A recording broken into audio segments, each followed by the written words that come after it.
Bodhisattva doctor Babasaheb Ambedkar या महाराष्ट्राचं वैभव असणारे छत्रपती शिवराय, ज्या आईने शिवरायांना घडवलं, एक नव्हे दोन दोन छत्रपती घडवले, अशा राष्ट्रमाता राजमाता जिजाऊबाई साहेब आपल्या कथावर थाप टाकून संयुक्त महाराष्ट्राच्या चळवळीमध्ये सामान्य माणूस ज्यांनी जागा केला असे साहित्य सम्राट अण्णाभाऊ साठे त्यांच्या विचारांची जयंती आम्ही साजरी करत आहोत.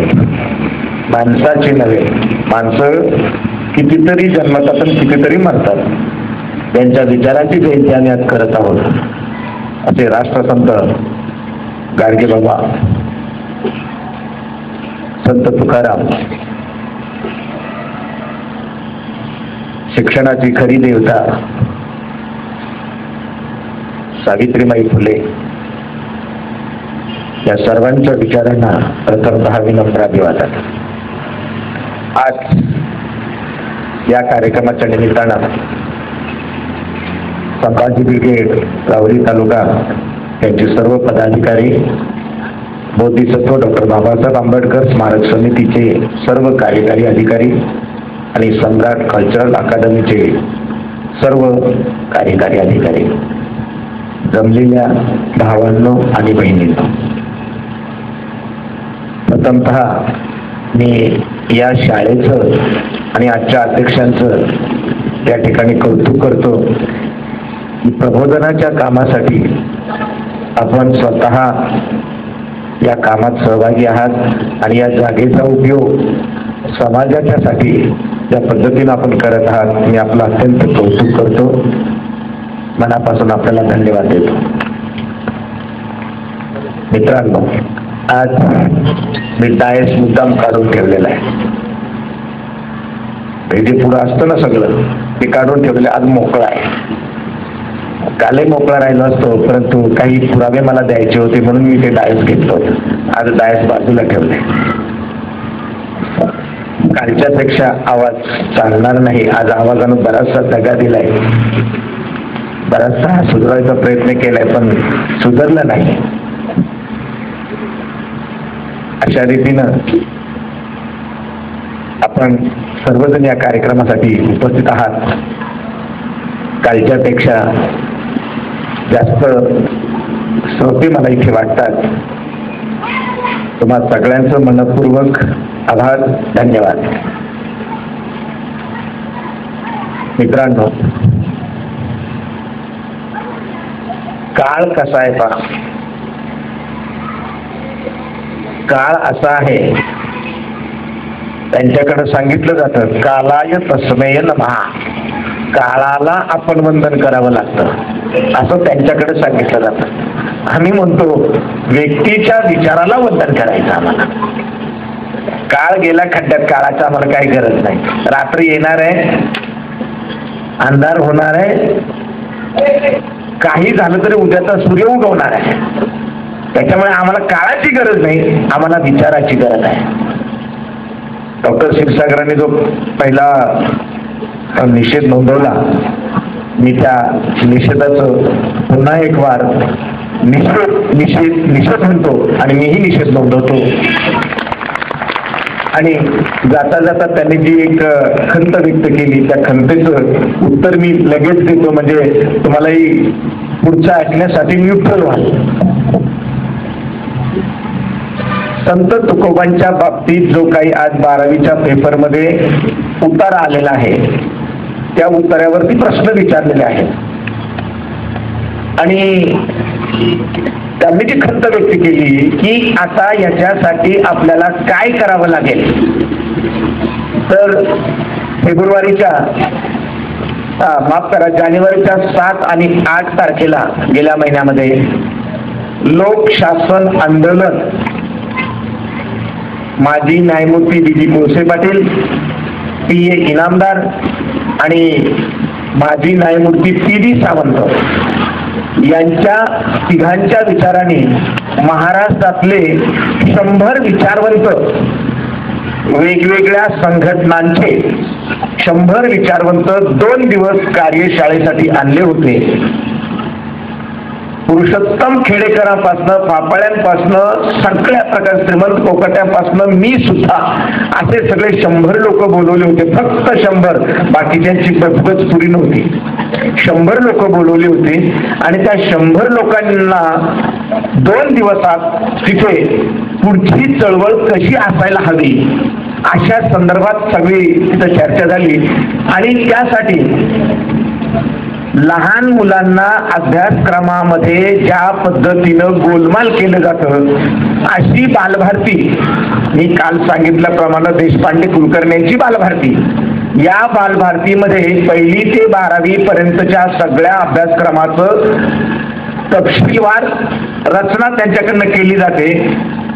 तर त्याच्यासाठी लोकशासन आंदोलन, महाराष्ट्र राज्य आणि सगळ्या संघटना, जेवढ्या संघटना आज कार्यरत आहेत सगळ्या, सत्यशोधक पासनं, सबक पासनं, संभाजी ब्रिगेड पासनं, सगळ्या जेवढ्या आहेत तेवढ्या, बामसेफ पासनं सगळ्या संघटनाचं एकत्रीकरण होऊन त्यातनं त्या संघटनेचे पदाधिकारी आणि जर पदाधिकारी नसतील तर त्याचे विद्वान मंडळी असे सगळे एकत्र करून याच्यासाठी फार मोठं आंदोलन उभं केलेलं आहे. त्या कार्यक्रमामध्ये गट पाडलेले आहेत की लढाऊ गट कोणता, लढाऊ गट पण नाही तयार केलेला आहे. लढाऊ गट कोणता, अभ्यासक्रमाचा गट कोणता, लोकांना प्रबोधनाचे कार्यक्रम देण्याचा गट कोणता, असे 18 गट केलेले आहेत आणि त्याच्यापैकी अभ्यासाचा एक गट तयार केलेला आहे. तर त्या अभ्यास गटाचे प्रमुख प्राध्यापक फखरुद्दीन बेन्नूर सोलापूरचे ते आहेत आणि त्या कमिटीमध्ये, अभ्यासक्रमाच्या कमिटीमध्ये स्वतः मी आहे. त्यामुळे इथून पुढे या ब्राह्मणांनी कुठलंही पुस्तक छापलं तर ते लगेच आम्ही 12 लोक आम्ही त्याच्यावर नेमलेले आहोत. ती 12 लोक पहिले ते पुस्तक वाचणार, बाजारात आल्याबरोबर पहिले वाचणार आणि 24 तासाच्या आतच ते पुस्तक योग्य असेल तर ते पुढे प्रकाशित होईल मुलांसाठी आणि जर नसेल तर ते पुस्तक तिथेच संपवलं जाईल याची जबाबदारी आमच्याकडे सोपवलेली आहे. त्यामुळं डॉक्टर क्षीरसागर, तो लढा आपण आता आपल्या पद्धतीने लढणार आहोत. त्यावेळेस मला तुमची सगळ्यांचीच गरज लागणार आहे. म्हणून आता अभ्यासक्रमाच्या बाबतीत हे काही करू शकणार नाहीत. आता हे करू शकतात कशामध्ये, फक्त अचानक परीक्षा आहे, परीक्षे काळात काय कोणी आंदोलन करणार नाही, 12वीची परीक्षा आहे म्हणून असं फक्त झकमारी करणार. पुस्तकामध्ये आता काही करू शकणार नाही इथून पुढे. त्यांचे आता नाक दाबले, तोंड उघडायला लागले, कुठपर्यंत दाबून धरतील, तोंड उघडावंच लागणार. आता त्यांचं तोंड उघडायला लागलेले, ती कमिटी तयार झालेली, त्याच्यात मी स्वतः आहे, त्याच्यामुळे ती नीती आता राहिलेली आहे. मित्रांनो, आम्ही का महामानवांच्या जयंत्या का करतो, कशासाठी करतो, का करायचं आम्हाला, आणि विशेषतः एकही दिवस शाळेतनं जाणारा महात्मा गाडगे बाबा, या गाडगे बाबाची जयंती तरी आम्ही का करावी? काय दिलं गाडगे बाबांनी या देशाला, काय दिलं गाडगे बाबांनी माणसांना, काय दिलं गाडगे बाबांनी तरुणांना, काय दिलं गाडगे बाबांनी महिलेला? असा जर सारासार जर विचार केला तर काय वाटतं आम्हाला? आमची MA PhD ची डिग्री आणि तिथं काहीही डिग्री नसताना तो गाडगे बाबांचा विषय आम्हाला शिकवायला येतो. खरा कोण मोठा आहे, कशासाठी मोठा आहे, याचं गणित आज आपण थोडंसं चाच पडणार आहोत. विदर्भामध्ये परटाला वट्टी म्हणतात, वट्टी. मी आज बरीचशी गाडगे बाबांची भाषा वापरणार आहे, त्याच्यामुळे थोडं समजून घ्यायचा प्रयत्न करा. काल डॉक्टरने सांगितलं की मी 6 भाषेमध्ये हे करतो, आजची त्याच्यातली एक भाषा तुम्हाला फक्त सांग.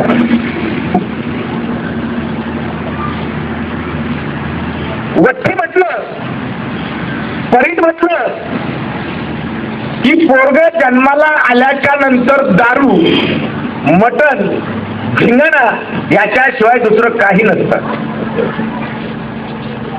परीट म्हटलं की धंदा एकच, गावातल्या सगळ्या लोकांची कपडे गोळाने, नदीवर नेणे, धुवून काढणे, वाळवणे, संध्याकाळी ज्याच्या त्याच्या घरी देणे आणि त्याच्या मोबदल्यात मिळणारा जो मोबदला आहे हाही वस्तुरूपानंच असायचा. मग कधी भाकरीच्या रूपानं, कधी दाण्याच्या रूपानं, कधी काय वेगवेगळ्या पद्धतीच्या रूपानं असायचं. अशाच वरडाच्या त्या शेंगावमध्ये दर्यापूर तालुक्यामध्ये झिंगराजीच्या घरामधला हा प्रकार आहे. झिंगराजी आणि सखुबाई, झिंगराजी आणि सखुबाईनं एक मुलगा झाला. हौसनं त्याचं नाव डेबुजी ठेवलं. झिंगराजी माणूस हा अत्यंत दारू पिणारा, कर्मकांड करणारा. दारूमुळे शेती गेली, सगळं वाटोळं झालं. आणि वाटोळं झाल्याच्या नंतर मरणाच्या अवस्थेत असताना सखुबाईला जवळ घेऊन झिंगराजी काय म्हणतात, झिंगराजी म्हणतात सखुबाईला, बाई एक काम कर, जो माय डेबुले देवाच्या नादी लावू नको बाप्पा, माय डेबुले दारू प्यायला लावू नको बाप्पा. त्याले म्हणो शिक, जमलं तर शिकण्याचं चांगलं शिक. आणि डेबुजीच्या वडिलांनी सोडून दिला त्रास. डेबुजी फक्त 5.5 ते 6 वर्षाचा. पहिला आघात झाला महामानवावरती. आणि तुम्हाला सांगायला मला आनंद वाटतो आणि का की जेवढे महामानव आहेत ना, यांच्या आयुष्यात यांच्या समोर यांचे नातेवाईक मेलेले, एवढं दुःख यांनी पचवलेले, मरणाचं दुःख फार मोठं पचवलेलं आहे. त्यामुळे यांना मरणाची भीती आयुष्यात कधी वाटली नाही, कधीच वाटली नाही. डेबुजीने बाप मरतो ते पाहिलेलं आहे. काय मरणाला माणूस घाबरणार आहे. बिचारी आई त्या गावात कुठं राहायचं म्हणून डेबुजीला घेऊन भावाकडे गेलेली आहे. भावाच्या घरात परटाचा धंदा नव्हता. चंद्रभानच्या घरामध्ये 60-65 एकर जमीन होती. छानपैकी चाललेलं होतं. डेबुजी तिथे काम करायला लागला. आणि काम करता करता एक दिवस सावकारानं चंद्रभान पाटलाचं सहज गिळणकृत करायचं ठरवलं. नव्हे जवळजवळ गिळणकृत केलं. आणि ही बाब डेबुजीला कळाली. अंगापिटानं धडधाकट असणारा डेबुजीला बातमी कळाल्याच्या डेबुजी त्या बांधावर उभं राहिलाय. बांधावर उभं राहिल्याच्या नंतर डेबुजी म्हणतायत, याने शेत पाहिजे, याने ह्या डेबुकडे यावा. चालेल, तू मला शेत पाहिजे की मला पाहिजे, आम्ही बघतच. चांगली मारामारी झाली. आयुष्य बदललं. डेबुजीला वाटलं आपल्यामध्ये काहीतरी वेगळं आहे. सखुबाईला वाटलं पोरगं तोंड व्हायला लागलंय, आता याचं लग्न केलं पाहिजे. पोरगी देणार कोण? पोरगी कोण देणार? छोटी एक जण माणूस तयार झाला, कुंताबाईचा बाप. म्हणजे एक गोष्ट चांगली आहे, पोराला येत नाही, पोरग कोणतंही काम करत, याला द्यायला काय हरकत आहे. भले बापाची जमीन नसत, भले त्याला घर नसत, पोरग प्रामाणिक आहे, त्याने पोरगी द्यायला काय हरकत आहे. लग्न झालं, मस्त दिवस गेले. कलावतीचा जन्म झाला, मुदगलचा जन्म झाला. आणि 1905 साल उजाडलं. 1905 साल उजाडलं. आणि 1905 साली या देशामध्ये 1905 साली या देशामध्ये पुन्हा एकदा वैराग्याचं वारं निर्माण झालं. हेच वारं 2500 वर्षापूर्वी निर्माण झालं होतं. सिद्धार्थ गौतमाने घराचा त्याग केला होता. अत्यंत सुंदर बायको सिद्धार्थाची, एवढी सुंदर की विचारायला सोय नाही. सत्य शोधण्यासाठी सिद्धार्थला बाहेर पडावं लागलं, घराचा त्याग करावा लागला. आणि घराचा त्याग केला म्हणून सिद्धार्थाला गौतम बुद्धत्व प्राप्त झाले. जाताना गौतम बुद्धानं बायकोला विचारलं की जगाच्या कल्याणासाठी मी बाहेर जात आहे, यशोधरे तुझं मत काय आहे? या देशातल्या महापुरुषांच्या आईबद्दल किंवा महापुरुषांच्या बायकोबद्दल आम्हाला कधीच माहिती मिळू दिली नाही. खरं तर महापुरुषांपेक्षा 10 पट त्यांच्या आया आणि त्यांच्या बायका जबरदस्त होत्या. यशोधरेला प्रश्न विचारला बुद्धाने, यशोधरे तुझं वय वर्ष 19 आहे, एक मुलगा तुला आत्ताशी झालाय आणि मला असं वाटतं जगाच्या कल्याणासाठी मी कायम तर बाहेर पडत आहे. तुझं मत काय आहे? मित्रांनो, यशोधरेनं जर उत्तर दिलं नसतं आणि यशोधरेनं जर बुद्धांना त्या पद्धतीनं साथ दिली नसती तर बुद्ध धम्म तुमच्याकडे केव्हाच नसता, बागुल सर उभा इथे केव्हाच नसता, शिळके इथे बसलेलेच नसते. म्हणून महात्मा फुले म्हणत होते की एका दाण्यानं गाडून घ्यावं लागतं. एका दाण्यानं गाडून घेतल्याच्या नंतर त्याला उभं कणीस निर्माण होतं आणि कणसातनं दाणे निर्माण होतात आणि दाण्यातनं अनेक दाणे निर्माण होतात. तेव्हा यशोधरेनं उत्तर दिलं होतं. यशोधरेनं उत्तर दिलं, युवराज, जोपर्यंत मी जिवंत आहे तोपर्यंत आपल्या वडिलांची आणि या राजधानीची काळजी करू नका, मुलाची तर बिलकुल काळजी नको करा. जोपर्यंत माझ्या जीवात जीव आहे तोपर्यंत मी हा सगळा गाडा संपूर्ण चांगला चालवीन. आपण निवांत मनानं सत्य शोधण्यासाठी, जगाच्या कल्याणासाठी आपण संन्यास घ्यावा, माझी काही हरकत नाही. काय वाटलं असं मोठ्या बुद्धाला? विचार करा तुम्ही, काय वाटलं असं बुद्धाला? आणि बुद्धाच्या बायकोचं कधी पाहिलं नाही. बुद्धाच्या बायकोने बुद्धांसाठी नव्हे जगासाठी आमच्यासाठी काय त्याग केला हे आम्हाला कधी दिसलंच नाही. आणि 1923 ची गोष्ट तुम्हाला सांगतो. 1923 ची गोष्ट. बाबासाहेब आंबेडकर इंग्लंडमध्ये गेले. बाबासाहेब आंबेडकर इंग्लंडमध्ये गेले तर त्या रमाईला वाचलं, माझ्या नवऱ्याला फार मोठा पगार मिळत असेल, फार मोठा पगारदार असेल माझा नवरा. आणि मग रमाईने पहिलं पत्र बाबासाहेबांना लिहिलं. त्या पत्रामध्ये रमाईने काय लिहिलं होतं? रमाईने त्या पत्रामध्ये लिहिलं होतं, साहेब, रमाई बाबासाहेबांना साहेब म्हणायचे. रमाईने पत्रामध्ये लिहिलं होतं, साहेब, घरातलं सगळं संपलंय, तूर्त आम्हाला पैसे पाठवा. बाबासाहेब आंबेडकर लायब्ररीच्या कट्ट्यामध्ये खाली आले आणि खाली आल्याबरोबर हातामध्ये पत्र पडलं. बाबासाहेबांनी ते पत्र वाचल्यानंतर रमाईला उत्तर दिलं. रमाईला उत्तर असं दिलं, रमाईला उत्तर दिलं. रमाईला त्या पत्रात बाबासाहेबांनी काय लिहिलं? बाबासाहेब म्हणतात, रमा, सध्या तरी घरातलं किडूक मिडूक असेल तर वीक आणि सध्या गुजरात कर, मी लवकरच येणार आहे. रमाईला वाटलं माझ्या साहेबांना पैसा नाही, माझा साहेब उपाशी आहे. काय केलं त्या आईने? आणि त्यावेळेच्या मुंबईच्या जगतचाळीमध्ये पडला 1,500 गौऱ्या थापल्या आणि 1,500 गौऱ्या थापून 10 रुपयाची मनी ऑर्डर डॉक्टर बाबासाहेब आंबेडकरांना त्या रमाईने केली. बाबासाहेब आंबेडकरांनी ते 10 रुपये बाबासाहेब आंबेडकर बॅरिस्टरच्या 10 रुपयावर झाले. माझ्या रमाईचं कर्तृत्व काय होतं? त्याच 1923च्या शेवटीमध्ये जेव्हा बाबासाहेब इंग्लंडवरून येत आहेत, मुंबईचा माणसांचा जनसमुदाय, जनसागर हा सागराजवळ लोटलेला आहे. बाबासाहेबांची बोट येणार आहे. रमाईला वाटलं की बाबासाहेबांना पाहायला जावं, माझ्या साहेबांना मला पाहायला जावं. माझे साहेब मला कधी पाहायला नेत नाही. त्यावेळेस नेमकं बाळारामनी काय केलं होतं की घरातल्या सगळ्या लोकांना बाबासाहेब बऱ्याच वर्षांनी येणार म्हणून सगळ्यांना कपडे घेतले होते. अरे रमाला सांगितलं होतं, बहिणी, हे एवढे पैसे तुमच्यासाठी, तुम्ही मग त्याचे कपडे घ्या, तुमच्या आवडीची साडी घ्या, तुमच्या आवडीची चोळी घ्या, तुम्हाला काय पाहिजे ते घ्या. मित्रांनो, हृदयाचा थरकाप होतो आठवणीमध्ये गेल्याच्या नंतर. त्या पैशाचं रमाईनं काय केलं? त्यावेळेस रमाईला वाटलं की बाबासाहेब आंबेडकरांना माझ्या साहेबांना बघायला भेटावं, माझ्या साहेबांचं कौतुक कसं होतं ते पाहायला जावं. पण बिचारी रमा आगतिक होती.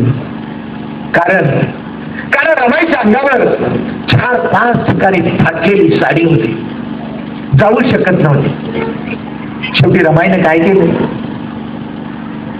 केलं? शाहूराजांनी भरभरीचा फेटा बाबासाहेब आंबेडकरांना एकदा शंकरामध्ये घातला होता. रमाईने तो फेटा परिधान केला अंगावरती. अर्थात त्यावेळेचा फेटा जरा मोठा असायचा.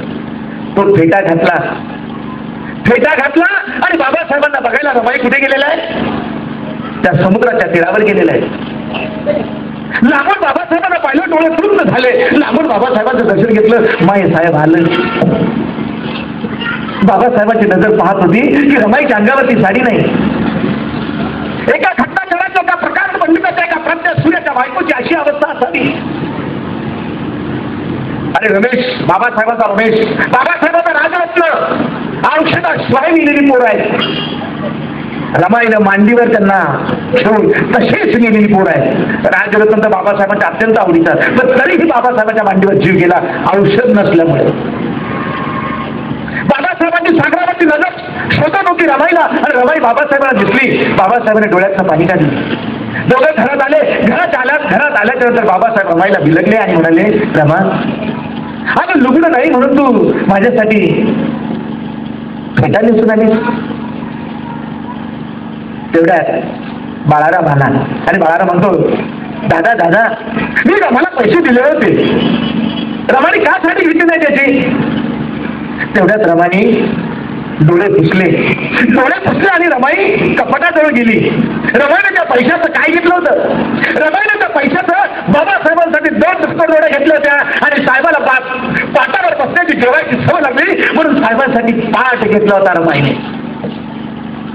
आठवा ती रमाई, आठवा ती सावित्री, आठवा ती जिजाऊ, आठवा ती अहिल्या, आठवा ती ताराराणी. 27 वर्ष ताराराणीने कोल्हापूरची गादी जिंकलेली आहे, कोल्हापूरची गादी आभार घेतलेली आहे. आम्ही आईचा कधी विचारच केला नाही या महाराष्ट्रामध्ये. देबूजीची आई काय म्हणते? देबूजीची आई देबूला काय म्हणते? आणि असा देबूजी जेव्हा सिद्धार्थ गौतमासारखं 1905 ला जेव्हा त्याग करायला बाहेर पडलाय, हा दुसरा बुद्ध, पहिला बुद्ध होऊन गेला 2500 वर्षापूर्वी, आणि हा आधुनिक बुद्ध घरात बाहेर पडलाय जगाच्या कल्याणासाठी. जाताना सखुबाईला सांगितलं, जाताना सखुबाईला देबूजी म्हणतोय, माये मले असं समज मी तुला पोटाला चालू नाही. माये तुला काय सांगू बाप्पा, लोकांची लय हाल, लोकांची काही सोडतच नाही. देवाले जात्यात, बसवर टाकतात, दारू देतात. मला असं वाटतं या दारूने लोकांचा खाना करावा गेला म्हणून माया मला असं वाटतं इथून बाहेर पडावं लोकांना शिकवायला. सखुबाईने पोराच्या चेहऱ्याकडे पाहिलं, सखुबाईने पोराच्या चेहऱ्याकडे पाहिलं आणि स्वतःला धन्य वाटलं की काय हे परमेश्वरा, माझ्या पोटी कसलं संतान निर्माण केलं की ते जगाचा विचार करते. त्यावेळेला कुंताबाईच्या पोटामध्ये एक पोरग होतं, 3 पोरं होती आणि 3 पोरं मुदगलला हा 3 नंबरचा आणि 4थं पोरग पोटात होतं. आणि अशा अवस्थेमध्ये गाडगे बाबा सोडून गेले. जाताना महामानवाने बरोबर काय केलेलं आहे? आम्ही प्रवासाला निघाल्याच्या नंतर बॅगेमध्ये सगळं काही भरतो. मला तर सवय सगळं भरायची, सगळं भरतो, जे लागतं ते सगळं भरतो. 4 दिवसाचा प्रवास असतो, सगळे डबल कपडे, डबल काय, सगळं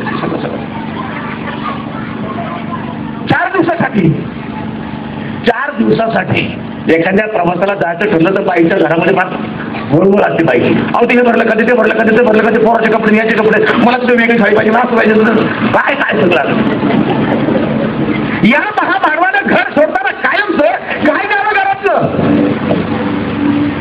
वाडग्यात पडलेलं खापराचा तुकडा, अर्ध फुटलेलं गाडगं हे बरोबर घेतलंय.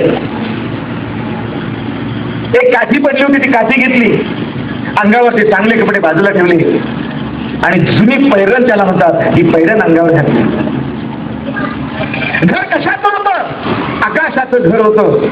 बंगला कशाचा होता? आकाशाचा बंगला होता. आणि झोपायला गादी कुठली होती? या धरणी मातेची गादी. झोपायला गाडगे बाबा नव्हता. आणि तो दिवस उगवला,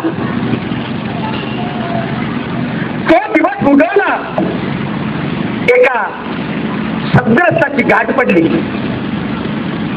एका सद्ग्रस्ताची गाठ पडली आणि त्यानं गाडगे बाबांना उपदेश नाही करायचा त्याला, पण गाडगे बाबाचे संधान साधलं, संभाषण केलं आणि त्या संभाषणामधून गाडगे बाबा त्या सत्पुरुषावरती, सत्पुरुष म्हणजे चांगला पुरुष, सज्जन माणूस, या सज्जन माणसाच्या बोलण्यावर भाळला आणि भाळल्याच्या नंतर दोघं दोन बाजूला गेले. दुसऱ्या दिवशी तो सज्जन पुरुष जेव्हा शेंगावामध्ये आला आणि लोकांना विचारलं, अहो देवीदास कुठे, देवीदास? लोक म्हटले देवीदास कुठे नाही, देवबोली वाजता ते गेलं म्हणले, देवीदास कुठे नाही. अरे म्हणले इथे देवीदास पण आहे. सापडलं नाही, लोकांना वाटलं काहीतरी वेगळं असं म्हणून त्याला हाकलून दिलं. आणि मग गाडगे बाबा त्या गावाच्या रानातनं म्हणजे गावाजवळून जात असताना गावातल्या एका बाईने सांगितलं, अरे तुझं नाव विचारतो ते बाप्पा. म्हणजे कोण? आम्हाला काय माहिती, मग तुमचं एक नाव विचारतो एक बाबा. ते म्हणत होते देवीदास आहे का? यांना वाटलं नेमकी मला तो कालचा भेटलेला सत्पुरुष आहे, म्हणून गाडगे बाबांनी त्याला शोधलं. शोधल्याच्या नंतर दोघांची एका वडाच्या झाडाखाली गाठ पडलेली आहे. गाठ पडल्याच्या नंतर गाडगे बाबा त्याला विचारतात, मला सांग बाप्पा माझ्या गावात कशाला गेले होते? त्यांनी सांगितलं मी गावात का गेलो होतो, मला तुझ्या विचाराची माणसं किती आहे मला शोधायची होती, पण तुझ्या विचाराची माणसं मला सापडली नाही. आणि जगाच्या कल्याणासाठी बाहेर पडलेला डेबूजी झिंगराजी जानोरकर, डेबूजी झिंगराजी जानोरकर गाडगे बाबा केव्हा झाला लोकांना कळलंच नाही. मद्रासमध्ये गोधडे बुवा म्हणतात, काही ठिकाणी गाडगे बाबा म्हणतात, 4-5 ठिकाणी त्यांना 4-5 शब्द आहेत गाडगे बाबा. पण मद्रासकडे गोधडी बुवा म्हणून फार चांगला फेमस. आणि मग गाडगे बाबांनी चांदूरच्या दिशेला, चांदूर म्हणून त्या चांदूरच्या दिशेला कूच केलेली आहे. आणि गाडगे बाबांचा पहिला दिवस बाहेर पडल्याच्या नंतर, पहिला दिवस चांदूरचा बाजीराव पाटील काकडे, चांदूरच्या बाजीराव पाटील काकड्यांच्या दारामध्ये गाडगे बाबा उभे राहिले. आणि उभे राहिल्याच्या नंतर म्हणतायत, माय बोले भाकर दे ग. पाटलीन बाहेर आली. पाटलीन बाहेर आली. पाटील पुरणपोळीवर ताव मारत होता. गाडगे बाबांना पुरणपोळीचा वास आला होता. पाटलीन बाई त्याला भाकर द्यायला लागली. गाडगे बाबा काय म्हणतात, माय बाय म्हणजे भाकर नको पप्पा. म्हणजे मग काय पाहिजे? म्हणजे पुरणपोळी देतो. लय भूक लागली. म्हणजे पुरणपोळी तो पाटील खात ना म्हणे. बाई पुन्हा आतमध्ये आली. आतमध्ये आलेल्या एवढ्याला सांगितलं, बाहेरचा तो गोसाली आलेला आहे, बाहेरचा भिकारी आलेला आहे. तो भिकारी म्हणतो म्हणजे पोळ्या पाहिजे. पाटील ताण ताण ताण ताण करत बाहेर आले. ताण ताण करत बाहेर आलं. म्हणजे काय पाहिजे बाप्पा तुला? काही नाही पाटील, म्हणजे पोळी पाहिजे. पोळी पाहिजे तुले? तर म्हणजे तुझी पोळी देतो. वाडग्याजवळ नेलं.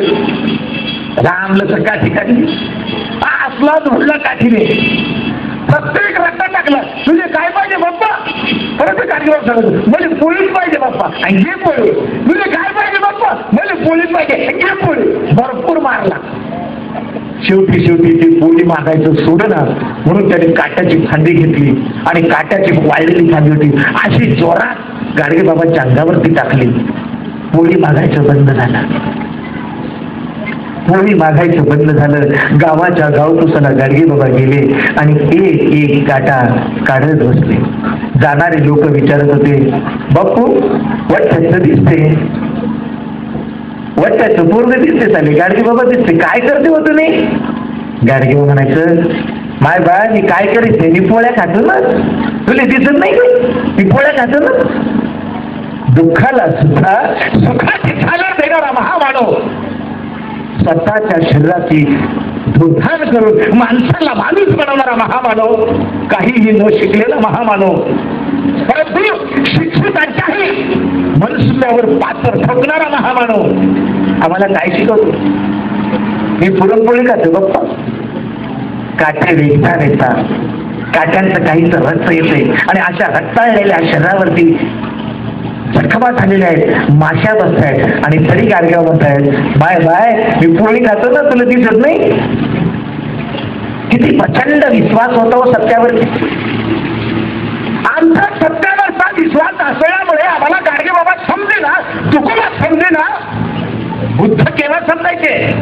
बुद्ध समजून घेण्याची चीज नाही की फार पलीकडची. आणि ज्याला बुद्ध कळाला, ज्याला बुद्ध कळाला त्याला तो प्रबुद्धाचा मार्ग असता. बुद्ध या जगात कोणाला कळालंच नाही. फार मोठी शोकांतिका आहे.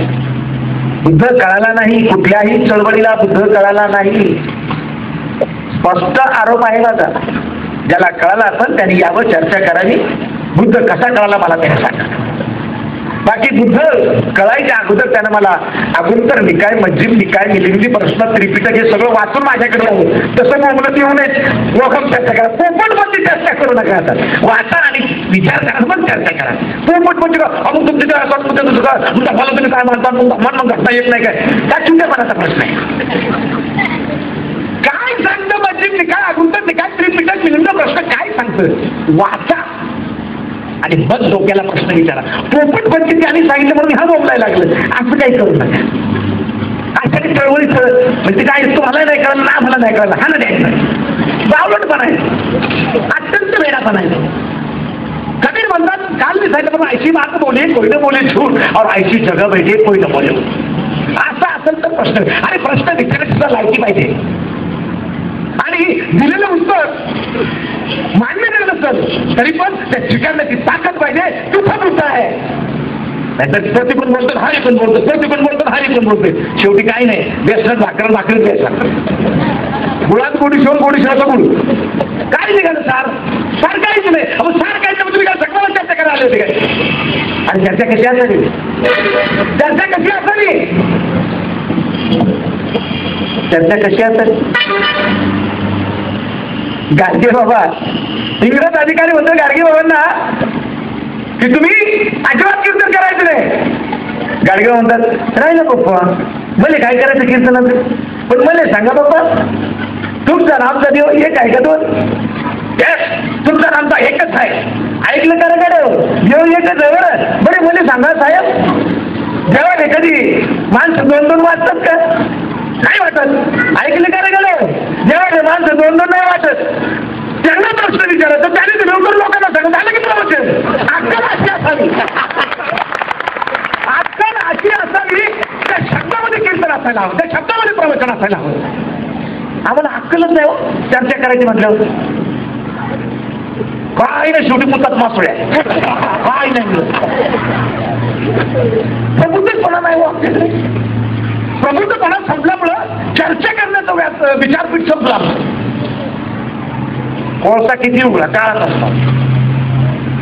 मग हा महामानव आम्हाला सांगतो, दापुऱ्यातला मानव महामानव आम्हाला सांगतो, दापुऱ्याच्या शेजारचा, बाप्पायनो मला सांगा,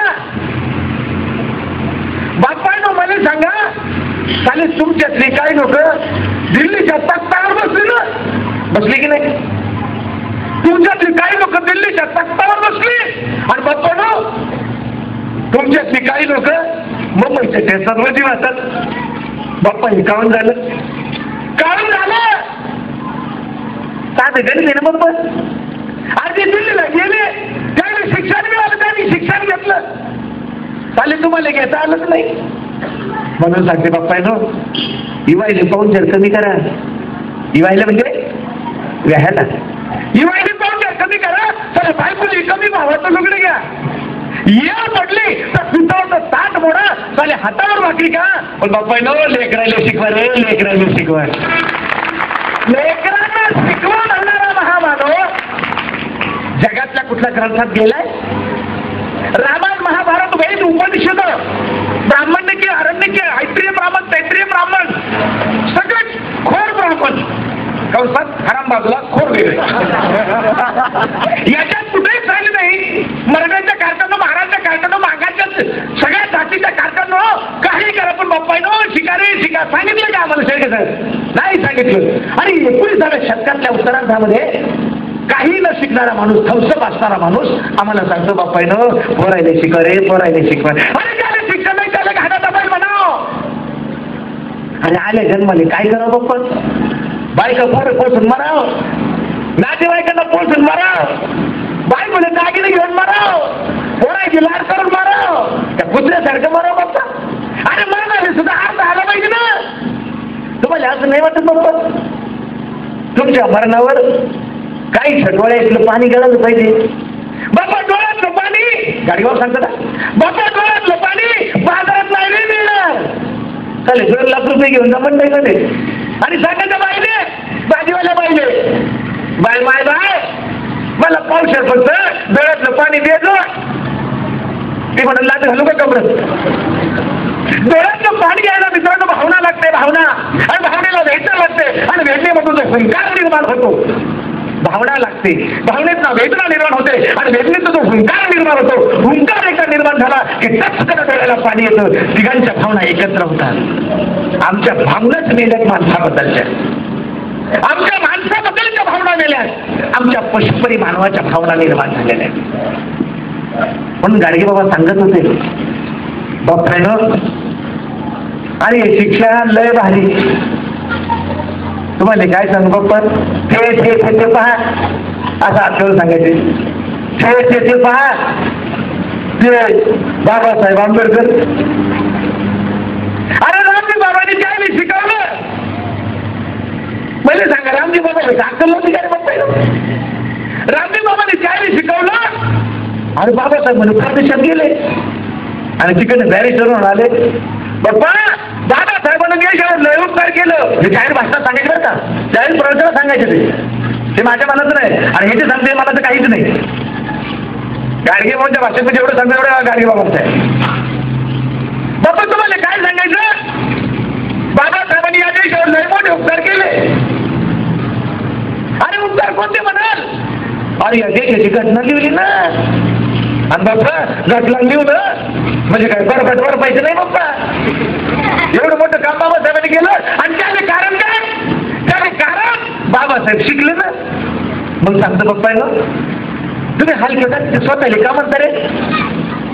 अरे तर तुम्ही स्वतःला हलक्या जातीचे म्हणते, बाबासाहेबांनी जर असं म्हटलं असतं काय म्हणता काय ते बाप्पा ना. म्हणून सांगते बाप्पा ना, जातीचा विचार करण्यापेक्षा तुम्हाला शिक्षणाचा विचार करणं आता गरजेचं आहे.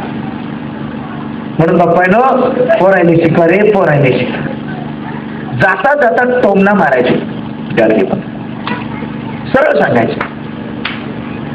बाप्पा तुम्हाला देव नावाची चीज कळलं, तुम्हाला यश का करावं हे कळलं. बाप्पा तुम्ही शिकू गुलाब रे. आणि त्या टायमाला ज्ञानेश्वरीतला दाखला द्यायचे, आणि देता म्हणायचे वायू वसे सकळ ठाई. काय? वायू वसे सकळ ठाई, परी त्याचे बिघाडती नाही. मला सांगा बाप्पा, वायू वसे सकळ ठाई. वायू म्हणजे वारं ना बाप्पा. वारं सगळीकडे आहे की नाही? माझ्या घरात होतं, पुण्याला आहे, तुमच्याकडे आहे का रावरीला? आहे वारं. वायू वसे सकळ ठाई, परी त्याचे बिघाडती नाही. आज कोणी मला सांगतं? अहो काय वारा काल मुंबईच्या असणार झोपलं होतं निवांत. आज कोणी मला सांगतं? आज कोणी मला सांगतं का? आज साताराच्या गडावर वारला आजारी पडले, वाऱ्याला काही कळत नाही, ते कुठे असतं. अरे मग तसं तुम्ही ते ऐकली कसे? वायू वसे सकळ ठाई, परी त्याचे बिघाडती नाही. त्याने बिघाडले ना. आणि मग तुम्ही जेवण कशाला जाते बाप्पा ना? जेवण कशाला जाते? तिथं जेवण असं वाटतं. गाडगे बाबांनी अंधश्रद्धेवरती कडाडून प्रहार केलेला पहिला. गाडगे बाबाची जयंती राहुरीत होत असताना पहिले शपथ आज ती खा. कमीत कमी गाडगे बाबांनी जे 50 विचार मांडले त्यातला एक तरी मी आज घेईन अंधश्रद्धेचा. मग गाडगे बाबा म्हणायचे बाप्पा तुम्ही जेवणात जातील काय? तुम्ही जेवणात जाते हा जरा देतो. मग तुम्ही काय करते? आता तुम्हाला उत्तर द्यायचं बरं का. गाडगे बाबा प्रश्न करतो काय कीर्तन करायचं, तो तसं मला करावं लागेल. आता मला सांगा बाप्पा, जेवणात काय असते? अंधार असते ना. मग तुम्ही काय करते? त्याला एक पंथी आणते, कापूस आणते, कापतात बारीक कापते वळते त्याला तू त्याला भिजवते आणि त्याला भिजवल्याच्या नंतर गाडी वळते आणि गाडी वाढल्याच्या किती बाईला नीचपणे वागवलं ह्या देशातल्या लोकांनी.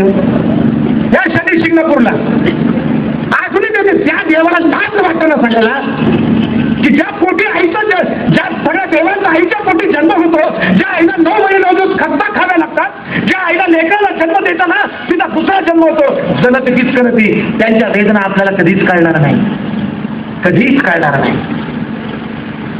जन्मल्याच्या नंतर अर्ध्या तासाला आईचं जे तांबूस कवळा चीक आपल्याला दूध मिळतं, त्या दुधावर आपला पिंड पोचलेला असतो, याची अक्कल आपल्याला आयुष्यात कधी नाही. इथं आईला आईची किंमत न दिल्यामुळे वाटोळं झालं, हे लक्षात घ्या.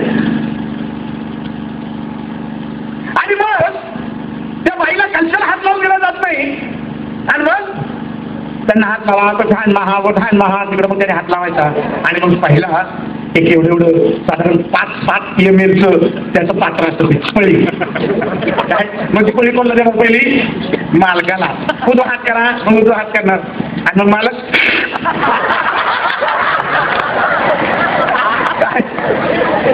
नुसतं पिणार नाही, डोक्याला घेणार, म्हणजे तोंडात तर गेला डोक्यातही गेला. हिमालयाच्या बाबाचा टिंब आणि मग मालकाने एकदा घेतलं की मग जमलेल्या पाहुण्यांना मग तेवढं 5 मिनिटं फक्त ऐकायला काय येतं माहिती का, हेच ऐकायला येतं त्या ठिकाणी. आणि पाणी जर त्यातनं उरलं तर मग सोयऱ्याला घ्यायचं, सोयऱ्याने कधी नाही म्हणायचं नसतं त्याला, आणि याने मग फोर्स करायचा असतो, अहो घ्या हिमालयाच्या बाबाचे. काय विचित्र प्रकारे होया देशामध्ये. आणि माझे गाडगेला सांगतात वा युवक सगळं नाही परिचयाचे विराडती नाही, आणि मला सगळीकडे त्याला विराट नाहीये. परमेश्वर कसं आहे, परमेश्वरला कधी विराट नाहीये, त्याला वास नाही, रंग नाही, चव नाही, निर्गुण निराकार तो मुक्त आहे. एवढं अक्कल आम्हाला ऐकत आलेले. पण तुम्हाला बोलवताना कसं बोलवलं? सौराष्ट्रामध्ये घडलेली घटना बरं का, साधी घटना, सौराष्ट्रामध्ये घडलेली घटना. बायको आणि नवरा गरिबी आहे दोघांची, म्हणून दोघं दर दिवस लाकडं तोडतात, लाकडं तोडून आणतात आणि घरी आणल्याच्या नंतर विकतात, विकल्याच नंतर त्याच्यात गुजराण करतात. आता नेमकं काय झालंय, दिवस पावसाळ्याचे, लाकडं काही लवकर वाळली मिळणार, सरपण काही लवकर याय ना, म्हणून उपासमारी लागली. पावसाळा गेला, उन्हाळा आला, उन्हाळ्यात लोकांना लई लाकडं लागतात, म्हणून परत ते नवरा बायको लाकडं तोडायला गेले. पण नेमकं काय झालं होतं, आदल्या दिवशी चोरी झाली घरामध्ये, आणि या नवरा बायकोंना जेवढं घरात होतं ना तेवढं चोरांनी नेलं. 2 दिवस झालं भूक लागलेली, 2 दिवस झालं भूक लागलेली सावित्रीच्या नवऱ्याला 2 दिवस झालं भूक लागली. घटना सौराष्ट्रामधली घडलेली, सौराष्ट्र म्हणजे गुजरात, गांधींचा चांदीवाला गांधी. काय जिधर चांदी उधर महात्मा गांधी, जिधर काहीच नाही तिथं नाही महात्मा गांधी, कधीच येत नाही. पण बाबासाहेबांना ते फार वेगळ्या पद्धतीने विरोध करतो की माझ्या अंगात लोकांनी तसे घालू नये म्हणून मी असे कपडे घालतो. बाबासाहेब म्हणतात तसं नाही, लोकांनी नागडं राहिल्यावर लोक परदेशातले काय म्हणतील, भिकाऱ्याचं पोरग असं कटमध्ये राहिलं पाहिजे पोरग, त्याचं विश्वास समजले पाहिजे की हे हुशार आहे. हा फरक येतो जाऊ द्या. मग ते दोघं जण सत्यवान आणि सावित्री लाकडं तोडायला गेलेले. 2 दिवस झालं पोटात भाकर नव्हती. सत्यवान झाडावर चढला, लाकडं तोडायला लागला, उन्हाची तिरी नेमकी तोंडावर आली. बराच वेळ तिला फांदी तोडत होता, वरती फांदी होती, तोड काय दुसरीकडे करता येत होतं, ते उन्हाची तिरी नेमकी कपाळावर लागली, पोटात काही नव्हतं, बोंबलं खाली पडलं, चक्कर आली, बऱ्याच वेळ असं पडून राहिलं. जरा वेळानं सावित्रीनं त्याला ओढत ओढत ओढत ओढत झाडाखाली आणलं. ते झाड नेमकं होतं वडाचं. कशाचं? वडाचं. झालं ते नंतर व्यवस्थित झालं. ते आमच्या बायांच्या पाठीमागे काय लावलं माहिती तुम्हाला? बाईच्या पाठीमागे काय लावलात? बाईनं काही जरी झालं, पण नालाय जरी नवरा असला तरी त्या वट सावित्रीच्या दिवशी वडाजवळ जायचं, त्याला झक मारायची, फिरायचं बोलत आणि त्या देवाला सांगायचं देवा परत हात मिळू दे. आणि पुढच्या जन्माचं कोणाच माहित नाही, पण या धर्मात हिंदू धर्मात बाकी चालतं की पुढच्या जन्माचा ऍडव्हान्स नवरा आताच. काय साधी गोष्ट. आता याच्यातली खरी गोष्ट काय माहिती तुम्हाला? आता इथे डॉक्टर आहे, विज्ञान आहे.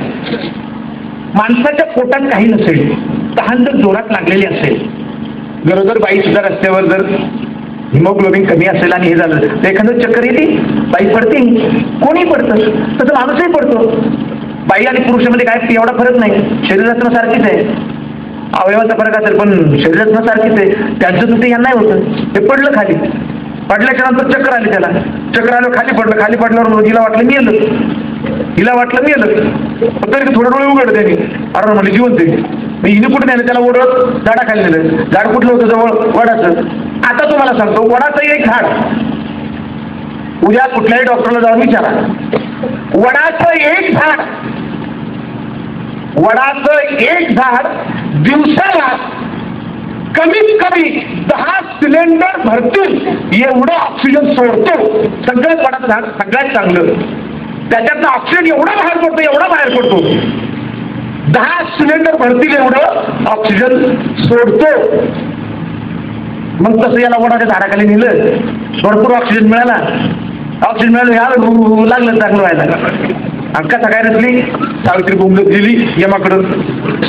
आता सावित्रीला जायला मार्ग काय होता हे काही यमाने सांगितलं नाही कधी. स्वर्गात सावित्री चढली कशी काय सांगितलं? सामान्य म्हणून स्वर्गात चढलंच कसा? त्याला आज एवढं मोठं रॉकेट लागतंय, त्यावेळेस गेली कशी काय? डोकं कधी विचार. आणि यमाला सांगितलं काही करतो, काही करतो, मला पटकन दे. अजून तर काय शिले भरपूर राहिले, माझं त्याला निमन करतो, माझं निमन त्याचं राहिलं नाही ना म्हणतो. माझं किती राहिलं? 25. मग किती 12.5 त्याला 12.5 मला दोघं. मग यमाच्या बापाला भागाकार कसा येतो हे मला कळत नाही. मग यमाने डिवायडेशन केलं, काय मल्टिपल ना डिवायडेशन केलं, हात इकडं हात इकडं झाले दोघं जीवन. आणि आमचे बाई त्याच्या नावाने वाटलो आमच्या बाईचं आजच्या. काय अवस्था मग बाईची आजच्या? किती अंधश्रद्धांची बाई पटली आमची. गाडगे मला म्हणतात, म्हणजे सांगा बाप्पानं मराठ्याची लेकरं ना तुम्ही. शब्द मराठ्याचा शब्द वापरले का? मराठ्याची लेकरं ना तुम्ही. चालेल, तुमचा देव म्हणे कोण? ज्योतिबा. तुमचा देव कोण म्हणा? मायाबाई. अरे तुमचा देव कोण म्हणा? जा नाही जो काही. चालेल, तुम्हाला अक्कल नाही. त्या देवाने तुमचं बकरू घेऊन जातात. मला सांगा बाप्पा, 10 दिवस त्या बकराले खाऊ तुम्ही घालता की नाही? लोक म्हणजे घालतो. खाली पोरासारखं सांभाळते की नाही? सांभाळतो. खाली जागा मोठा घालते की नाही? घालतो. खाली चालवत येतात की नाही? नेतो. मग बाप्पा तुम्हाला एवढी अक्कल कशी नाही रे? गेले खाली पडते ते तोंडायचे, पाणी टाकते आणि तर सुरू फिरवते. चालेल, तुमचं पोरं सुखी राहिले, तुम्हाला 4 पोरं आहेत ना, मग तुमचे 3 पोरं सुखी राहण्यासाठी चालेल तुमच्या एक करते का नाही का? आपण साधा विचार येऊ गाडगे बाबाचा. दे बरं उकडा सज्जड माणसात कसा पाहावा आणि असं नाही बाप्पा. मग त्या बकऱ्याचे तुकडे करते आणि तुमची बाई म्हणजे बायको, तुमची बाई तिकडे नदीचा आकडा ओढून मसाले वाटते आणि चाली त्या बकऱ्याने शिजवते ना आणि देवाच्या नावाखाली मिठक्या मारीत खाते. ज्याचं लय पोट भरलेलं आहे, पाहुण्याने मागून पडून तो परत वाटते. गाडी बाबाचा शब्द आहे, मागून पडून तो परत वाढते. चालेल, गरीबाने कधी देतच नाही. चालेल, तुमच्या देवाला अक्कलच नाही. म्हणजे तुमच्या देवाला अक्कल नाही. त्याने आंघोळ कोणी घालायची? तुम्ही. त्याने कपडे कोणी घालायचे? तुम्ही. आणि ज्याने कपडे घालायची अक्कल नाही, ज्याने आंघोळ करायची अक्कल नाही, त्याने तुम्ही म्हणता देव करुणी शिरले माझे मन, पाणी आणि पाषाण तेथे. सरळ उतरलं गाडी बाबा, हे माझं नाही. माझं डोकं म्हणजे विदाउट सेल्स रेडिओ, इथे सांगतो गाडी बाबांचे. माझ्या कोणी आक्षेप घेऊ नका, सत्य आहे. माझ्यापेक्षा गाडगेबाबा फार चार, मी तर तुम्हाला सॉफ्ट करून सांगतो. पुढचा प्रसंग तर फार भारी. गाडगेबाबा आहे ना मला बाहेर तुम्हाला देव लावतो ना. अरे आपल्या घरामध्ये पण देव आहे. म्हणजे कोणता? नवरदेव. आपल्या घरात नवरा देव आहे ना बाप्पा. मग त्या नवऱ्याले उद्बत्ती व्हावा, त्या नवऱ्याले कामावर आल्याबरोबर हात पाय धुवावा, त्याचे पाय धुवावा. बाप्पा नो बाया नो नवरा लई मोठा देव आहे आपले. त्या देवळातल्या देवापेक्षा नवरा लई मोठा देव आहे. पण चाल दुसरी गोष्ट अशी बाप्पा, त्या नवऱ्याने सुद्धा देवासारखं वागता आलं पाहिजे ना, तर त्याने काय मारायचं. त्याचं बाई त्याला पुसते आणि ते बोंबलं दारू घेऊन येते. असं नको बाप्पा व्हायला. समजा त्या बाईने सवय लागली, त्या बाईले सवय लागली नवरा कामावर आल्याबरोबर त्याचे पाय धुवायचे, पाय धुतले की त्याला पाटावर बसवायचे, त्याच्या पुढे उदबत्ते लावायचे आणि उदबत्ते लावले की त्या नवऱ्याचं पाय धरायचे, पाया पडायचं. मला सांगा बाप्पा, मी बाळांना सांगते की तुम्ही देव नवऱ्याने माना, नवऱ्याने वागलं पाहिजे देवासारखं. पण जर एका दिवशी मला सांगा बाप्पा, बायको नवऱ्याची वाट पाहते, माहिती येईल आणि धनी आलं की येताना भरपूर पिऊन आलं आणि घरात आल्याबरोबर भडा वकलं बाप्पा. मग आता ते तोंडाने वकले हो, बाईने का ढुंगणा माग उदबत्ते लावायचे. गाडगेबाबा साधा शब्द होता, सरळ शब्द वापरला गाडगेबाबाने. हा तिने टोकायच्या पुढे उदबत्त्या.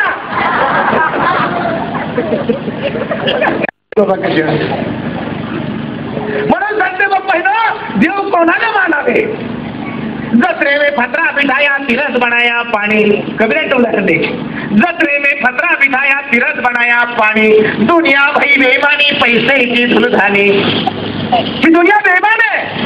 जत्रेत काय केलंय? फतरा बसवलाय. फतरा दगडाचं काय तयार झाली? मूर्ती. गाडगेबाबा म्हणतात, मला सांगा बाप्पा, लाकडाचा देव केला, सुतार त्याचा बाप झाला. झालं की नाही बाप्पा? झालं ना त्याचा बाप सुतार.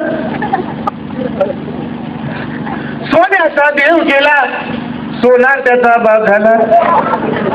मातीचा देव केला, कुंभार त्याचा बाप झाला. म्हणजे सांगा बाप्पा, मूर्ती केली ते आपण, कैसे त्याचा देव पण.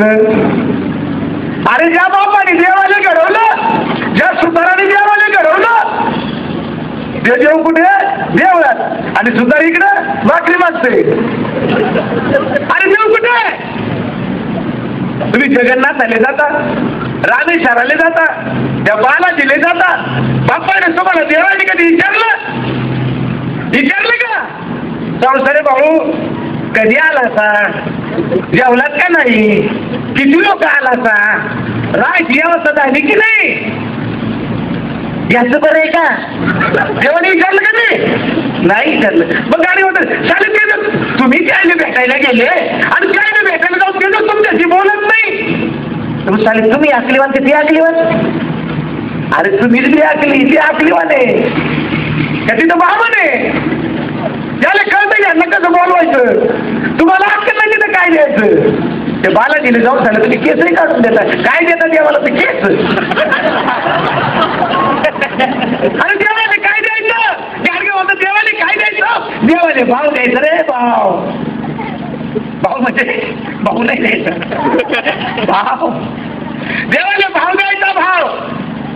देव भावाचं केलंय. वाईट करायला गेले तर वाईट होतं, चांगले करायला गेले तर चांगलं होतं बाबा. किती गाडगेबाबाचा विचार प्रगल्भ आहे, आम्हाला कधी कळालंच नाही. सरळ भाषेमध्ये सांगतात, जत्रे में फतरा बिठाया तिरस बनाया पाणी, दुनिया भाई बेईमानी पैसे की धुलधानी. पैशाचं वाटोळे खाना खराबा. गाडगेबाबाने तो शब्द स्पष्ट वापरलाय. जो देवाचा नादी लागेल त्याचं खाना खराबा होईल. का? तो कधी काही देत नाही आणि तुम्ही देत राहता बाप्पा. त्याने कधी दिलेलं तुम्हाला कळाले? त्याच्यासाठी मग शब्द घातले मोदी. काय नाही ते काय असं परमेश्वर देतो, पण तसा आपला हे पाहिजे आणि तो कुठल्या हातात देईल सांगता येत नाही, कुठल्या रूपाने येईल सांगता येत नाही. गाडगेबाबाने त्याच्या उत्तर दिलंय. गाडगेबाबाने उत्तर दिलंय, मनी वसे. गाडगेबाबा म्हणतात, मनी वसे चाली ती स्वप्नी दिसे. जे मनात येतं ना टाळक्यात, ते स्वप्नात बरोबर दिसतं. आणि एकदा स्वप्नात दिसलं तर तुमचा भरोसा झाला. दत्तात स्वप्नात आला, 3 तोंड घेऊन आला, एकही चढवलं नव्हते. काय वाटतोय ज्या ब्रह्मा विष्णू आणि महेशानं बलात्कार केला, काय त्याला दत्ता करून टाकलं. जालिंदर नावाचा आमचा मराठा समाजाचा बहुजनांचा राजा, त्याची बायको सती वृंदा, विष्णूने तिला बाटवली आणि बाटवल्याच्या नंतर जेव्हा ती रडायला लागली, शोकाकुल झाली, तेव्हा तो तिला काय म्हणाला, घाबरू नगस, घाबरू नगस, मी वामन आहे. जरी मी तुला वाटवली, बामणाने वाटवली, काय हरकत नाही. इथून पुढं प्रत्येकाच्या दारात एक तुळशी वृंदावन बांधतील, तू वृंदा, आणि प्रत्येक वर्षी माझ्याशी तुझं लग्न लावून देतील. आता जरी नाही तरी आम्ही प्रत्येक वर्षी आमच्या आईचं लग्न दुसऱ्या नवऱ्याबरोबर प्रत्येक वर्षी लावून देतो, त्याशिवाय आमच्या कारखान्याच्या अंगावर तांदूळ टाकीत नाही. तुळशीचं लग्न म्हणजे आमच्या आईचा पुनर्विवाह प्रत्येक वर्षी करून देतो आम्ही. वाचा विष्णू पुराण, वाचा येतं विष्णू पुराण. काय त्या वृंदावनाचा अर्थ काय? वृंदावन बांधतो आम्ही. सती वृंदा बलात्कार केला तिच्यावरती. किती वाईट पद्धतीनं जेवढे जेवढे आमचे अपमानाचे क्षण आहेत ना, तेवढे सणात टाकले. नागाला असा कोणी जर माईचा लाल भेटला आणि त्यानं मला सांगितलं की हे दूध, मी त्याला दूध देतो आणि त्याने मला नागाला पाजून देतो, त्याच्यातलं एक थेंब जरी कमी झालं तर प्रत्येक थेंबाकडे तुला 5 कोटी रुपये देऊ. जेवढे थेंब शकतील तेवढे कोटी रुपये देऊ. नाग कधी दूध पितच नाही ना. त्याची जीभ कशी आहे? द्विभाज्य आहे. नागाची जीभ अशी आहे. जिभेने कोण पित? ज्याची जीभ अशी आहे आणि त्याची जीभ अशी होते. कुत्र्याची जीभ अशी होते, ते परत तोंडात घेतो, परत तोंडात. साधी गोष्ट. नागाला बनवता येत नाही त्याच्यात.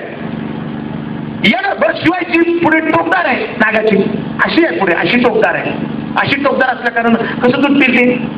रामच्या बाया पंचमीची दिसली, नागोबा देवा काय सांगू तुला, काय मागू मागन रे, काय मागू मागन, सर्ग ताई वारुळाला वारुळाला, नागोबाला पुंजायाला पुंजायाला, ताजाला या वेसायला.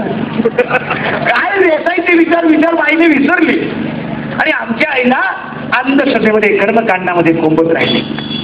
जत्रे में भत्रा मिठाया फिरत बनाया पाणी, दुनिया वही महिमाची पैसे की जर झाली. पैशाचं वाटोळ आहे. जर वरच्या नुसत्या रूपानं आपला विचार जर स्वच्छ होतो तर कबीर पुढे म्हणतायत. कबीराचं उदाहरण गाडगे बाबा देत आहेत. कबीर मी स्वतः सांगत नाही, कबीर गाडगे बाबा सांगतायत. आता तुम्ही म्हणा की गाडगे बाबा सांगता तर कबीर कुठं आला? गाडगे बाबा सगळ्या संतांचे विचार सांगत होते. ते सांगत असताना म्हणजे गाडगे बाबा उत्तर देतात. माय कबीर म्हणतात काय? माय कबीर म्हणतात बापू मला सांग, वरून आंघोळ केली, वरून आंघोळ केली, पण आतला घाणेरडा विचार आतमध्ये आहे ना बाप्पा, त्याला कसं करायचं? मग कबीराचा एक दोहा सांगतात, नाय धोये भाया, काय नाय धोये भाया मन मैला न जाय. अरे नाला धोल्याने चांगला साबण रगडून घेतला, घासा घासा अख्खा लक्ष नासावला, पांढरा फटक पडतो परत पाणी ओतलं, आतला कलेजा कसा धुणार हो? इसको कैसा साफ करेंगे? नाय धोये भाया मन मैला न जाय. नाल्या धोल्याने आपल्या मनाचा मैल जात नाही. मग मनाचा मैल घालण्यासाठी काय करायचं? कबीर पुढे म्हणतात, जर तो मनातला मैल जातो तर मीन सदा जल में रहे, भूखे बास न जाय. मासा, मीन म्हणजे मासा. मासा काय पण पाण्यात असतो, पण मग नुसता आपला हात जरी त्याला लागला तरी आपल्या हाताचा वास येतो की नाही? येतो का ना मावशी? येतो माझ्या. ज्या पातेल्यात आपण मासे तयार करतो, पातेल्यात वास येतो की नाही? ज्यांच्या ताटात वाढून घेतो, ताटाचा वास येतो की नाही? आता ग्लासाचा तर माशाचा काही संबंध आहे का? नाही. पण तो ग्लासाने पाणी आपण पिल्याच्या नंतर पोटाचा वास कुठे जातो? ग्लासाला जातो. आणि सकाळपर्यंत भांडेच वासाने सगळे. बघा, मग जर वरून आंघोळ केल्याने जर आतून साफ होत असेल तर मासा काय पाण्यात राहतो? मग त्याला हात लावल्यावर वाचता यायला पाहिजे. किती तर्क आहे हो संतांचं. कुठल्या विद्यापीठात शिकले, कुठल्या विद्यापीठात शिकले. म्हणून गाडगे बाबा चालतं बोलतं विद्यापीठ होतं, चालतं बोलतं. जसं आमचं वैशाली विभाग आहे, चालतं बोलतं विद्यापीठ, तसं हे विद्यापीठ आहे. मग आतला जो मळ आहे, आतला जो मळ आहे, या मळाला कसं जायचं, कसं जायचं हो, आता हा एक प्रश्न आहे. आता इथं आपल्या क्षीरसागर सिस्टर आहेत, त्यांना विचारलं आतला मळ जायचा आहे. मात्र सिस्टर म्हणल्यावर तर वेगळी आयडिया करतील. समजा त्यांनी अशी आयडिया केली, समजा अशी आयडिया केली, त्यांनी बाटलीभर पाणी आणलं, त्याच्यात भरपूर निरमा टाकला, भरपूर फेस केला, त्याच्याकडे कॉटन भरपूर लांबला असतं, चांगलं कॉटन लांबला असतं. दवाखान्यात साफ करण्याचे लोक असतात ना त्यांची, इकून पोचा मारणारे, तसं लांबलं तर बांबू घेतला आणि त्याला ते कॉटन बांधलं, कापूस किंवा काय भरपूर बांधलं आणि तो त्याच्यात बुडवला, कशात, त्या बादलीमध्ये, आणि घातला तोंडात, कोंबला तोंडात आणि बसल्या हलवत, काळी धुवायचं जमलं का. असं काही सुद्धा नाही जमत, पटकन म्हणत ते धुवायच्या अगोदर वर्षाला राम नाम सत्य आहे, बाकी सगळं बोललं ते, असं करावं लागेल. मग ते नाही जमत ना. नाही तो हे भाया मन महिला न जाए, मीन सदा चलवे रहे धोखे बात न जाए, वो बात जाएगी नहीं. ये अंदर का जो महिला है उसे साफ करने के लिए क्या चाहिए, तो उसे साफ करने के लिए हमारे दिल में औरों के बारे में, दूसरे के बारे में सद्विचार चाहिए. चांगला विचार चांगला पाहिजे. चांगला विचार हे मनाचं फार मोठं टॉनिक आहे. त्या टॉनिकच्या आधारे माणूस स्वच्छ केला जातो. पण आमच्याकडे ते मनाचं टॉनिक नाही, आमच्याकडे टॉनिक दुसरं असतं. ते खाल्ल्यावर माणसाला हेच लागतं, पिल्यावर हेच लागतं, ते टॉनिक आम्ही पहिलं पिलो. म्हणून गाडगे मला सांगतायत, बाप्पा सगळं करा रे, सगळं करा बाप्पा, तर पण दारूपासून लय लांब राहा रे बाप्पा. अरे ज्याच्या घरामध्ये दारू गेली, ज्याच्या घरामध्ये दारू गेली त्याचा खाना खराब नाही झाला, त्याच्या बायकोले कपडे नाही राजे हो, त्याच्या पोराले कपडे नाही राजे. अरे एक दारू पेला तर चालेल, तुमचं आयुष्य लय बरबाद करते रे बाप्पा. आणि कुठल्याही दारू द्यायचा बाप्पा कधी परपंच जीत झाला तर मला नाही वाटत. म्हणून माया भावानं तुम्हाला सांगते, अरे दारूच्या नादी लागू नका रे, दारूच्या नादी लागू नका. माया बापाचा परपंच दारू मध्येच गेलं बापा. माया बापची इंग्रजी लय दारू द्यायचं, दारू द्यायचं मोठं जायचं चालेल. माया बाप असं तुम्ही, म्हणून मला असं वाटतं बाप्पा तुमच्यापैकी कोणी असं मरू नये. मग आम्हाला कधीही कळालं नाही. शहाणपणा. 8 नोव्हेंबर 1954, 8 नोव्हेंबर 1954 गाडगे बाबांचं मुंबईला कीर्तन होतं. पोलीस लाईन मध्ये, पोलीस लाईन मॅडमला माहित आहे, पोलीस लाईन मध्ये कीर्तन. आणि कीर्तन करता करता करता करता गाडगे बाबा आले की जागेवर म्हटलं घ्यायचे. मला सांगा बाप्पा, मला सांगा सत्यनारायणाची पूजा कोण घालते? ज्याच्या मनामध्ये दुःख ते सत्यनारायण घालते. पोरगा होत नाही घाला सत्यनारायण, गाडी मिळत नाही घाला सत्यनारायण, घरामध्ये शांतता नाही घाला सत्यनारायण. बाप्पा मला सांगा सत्यनारायण घालून काय तुम्हाला शांती मिळेल? बरं आता दुसरी गोष्ट अशी, सत्यनारायणाची पूजा तुमच्यापैकी माझ्यापैकी आपण ब्राह्मणांचं आहे पण पूजा घालतो ना मावशी? घालतो. मला सांगा तुमच्यापैकी शहाणे किती आणि वेडे किती? हा प्रश्न आहे. का की आमच्यातला एखादा इंजिनियर जरी झाला, डॉक्टर जरी झाला, तर लग्न झाल्याच्या नंतर सत्यनारायण घालणार. बरं तो सत्यनारायण घातल्याच्या नंतर तुम्हाला त्या ब्राह्मणाने तो सत्यनारायण ती पूजा ही कधी करून दिली का? कळाली का कोणाला? कळलं असं तर हो म्हणा, नसं तर नाही म्हणा. ब्राह्मणानं सत्यनारायण पूजा तुमच्या दारात येऊन घातली, ती सत्यनारायणची जी पोथी आहे हे तुम्हाला कधी कळाली का? नाही. का? त्याची भाषा तशी आहे. कशी भाषा आहे बघा. आता मी तुम्हाला सत्यनारायणची पूजा सांगतो. ज्या ठिकाणी तुम्हाला वाटेल की सर आता समजलं त्या ठिकाणी हो म्हणा, ज्या ठिकाणी वाटेल की सर समजलं नाही तिथं सरळ सांगा नाही समजलं, म्हणजे मग समजायचं कसं ते सांगा बघा.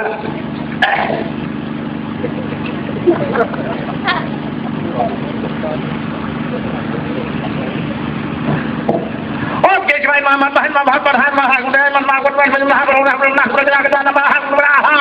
कळलं का?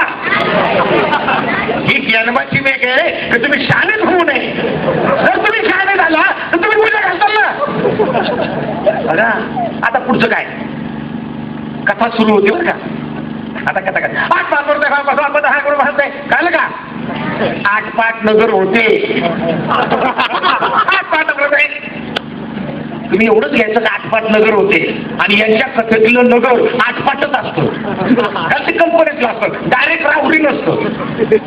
8 म्हणलं की मग त्याला काही गरज नाही कुठं तरी. मग तुम्ही आयुष्यात कधी विचारलंय तर सांग रे 8 कुठं 5 कुठं. तुमचा ही हिंमत नाही. देव आहे ना, देवाला कसं विचारायचं? 8 झालं 8 नगर होते एवढंच लक्षात घ्या. तुम्ही पुढचं नाही घेऊ. तुम्ही येडे रात्री झोप नाही येते असं काय करू मला तुम्हाला शुद्धीवर आणायचं. त्याला 8 नगर होते. 8 कळलं का? त्या 8 नगरात जे लोक नवरा बायको जगमारीवर हात होते एवढंच लक्षात घ्या. साधू आणि त्याची बायको, बाकी काही लक्षात नाही आहे. जे टाळक्यात आहे तेवढं सांगतो व्यापारी होता महाराज. काय होता तो? साधू आणि सोन्या चांदीचा व्यापारी होता. महाराज आणि सोन्या चांदीचा व्यापारी असल्या कारणानं बोंबलं त्याला लांब लांब जावं लागायचं. एवढंच लक्षात घ्या. मी तुम्हाला थोडं प्रेसी करू सांगतो. दोन तिथं तो उतारा करू सांगतो तुम्हाला. मोठं सांगायला पण करतो.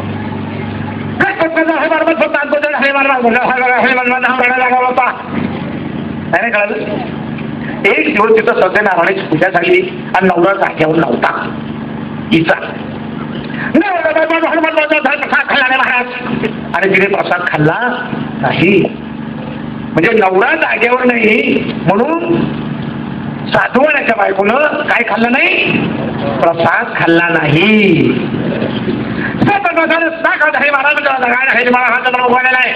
संध्याकाळ झालेली, चंद्र उगवलेला आहे. हा नका का उगवणं पण हेमंतला उगवला. कारण तात्पुरत जायला नको, ठोस जायला पाहिजे ना साधूच्या घरी. साधवानी घरी नाही, त्याची बायको घरी. आणि तुम्ही आतापर्यंत बघा आमच्या धर्मग्रंथामध्ये रामायण, महाभारत, वेद, उपनिषद या ग्रंथांमध्ये सगळीकडे बघा तुम्ही देव आहे ना, देव सगळं देव, हे सगळे देव हरामखोर बाईच्या स्वप्नात जातात. पुरुषाच्या कधी केले नाही, कधीच केले नाही.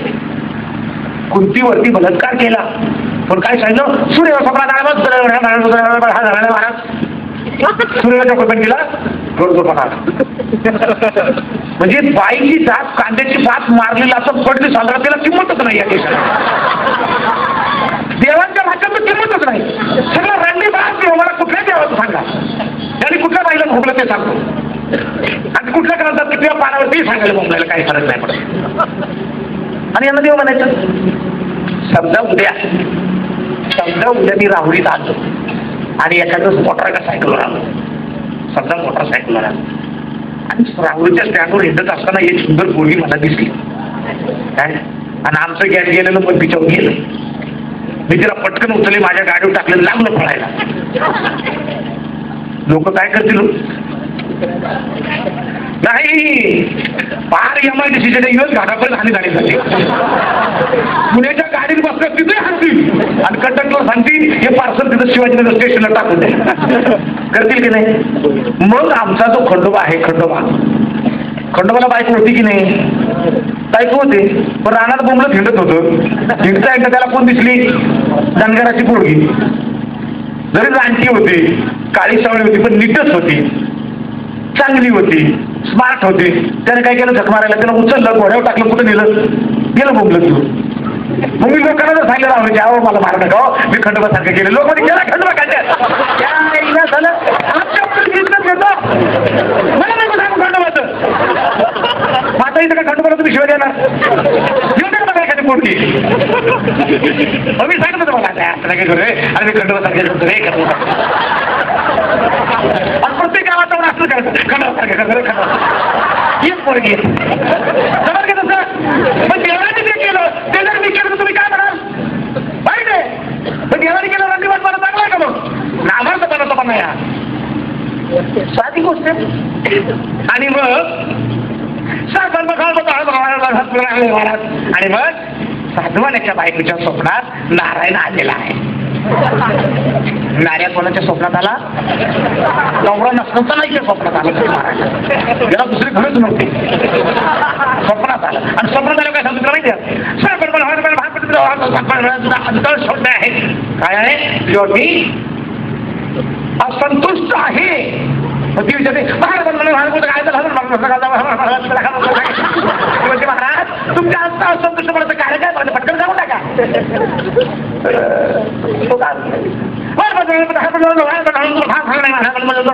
आहे तू माझा प्रसंग खाल्ला नाही म्हणून मी तुझ्यावर असंतुष्ट आहे. मग ते मध्ये पदर तुझ्या डोक्यात त्याच्या पुढे टाकला.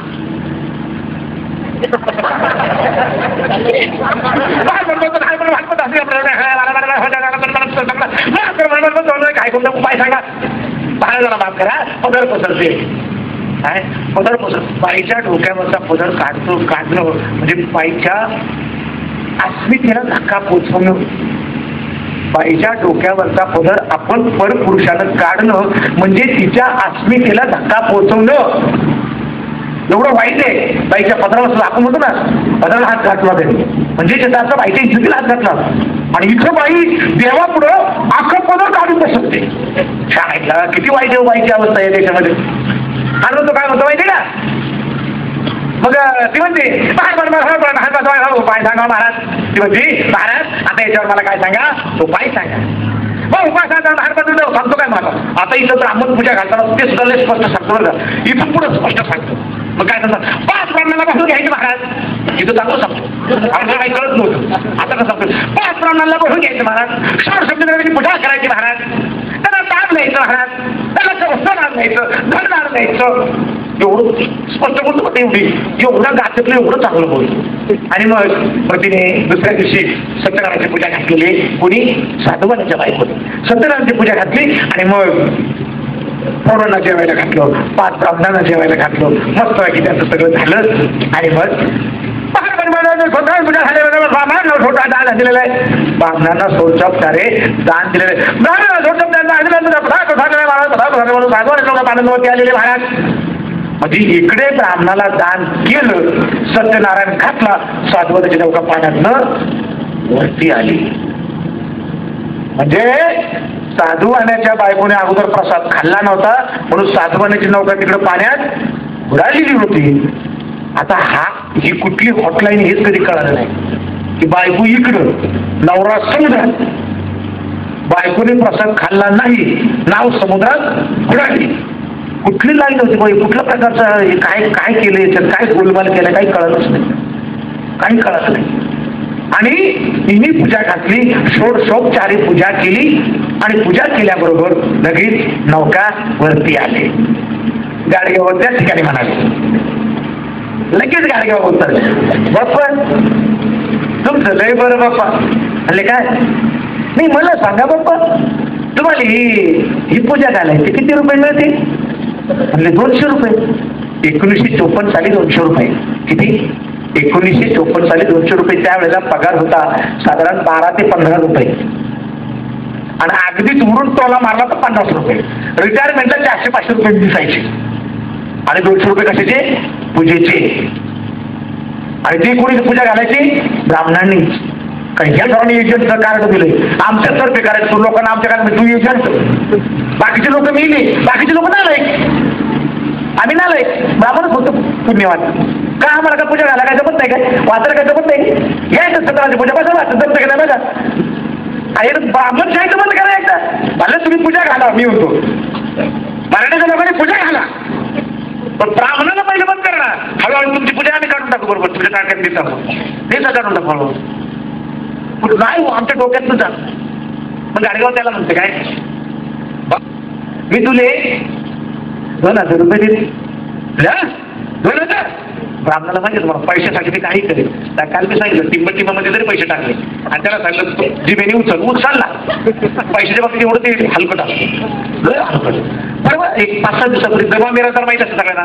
जमा मिराजदार त्यांना व्याख्यानाला बोलवलं आणि व्याख्यानाला 3,000 कबूल केले. 3,000. आता तुम्हाला माहिती आहे ब्राह्मणाचा एकही माणूस 1 तास सुद्धा कार्यक्रमासाठी फुकट येत नाही, अजिबात येत नाही. आणि सगळ्यांचे ते 5,000च्या पुढे असतात. जमा निराधार म्हातारा झाले म्हणून ते 3,000 आलं आणि कार्यकर्त्यांच्या जवळ 3,000 काही नव्हते म्हणून त्यांनी 2700 रुपये पाकिटात भरले काय आणि ते द्यायला लागले तर ते मोजले, ते काढून मोजले काय.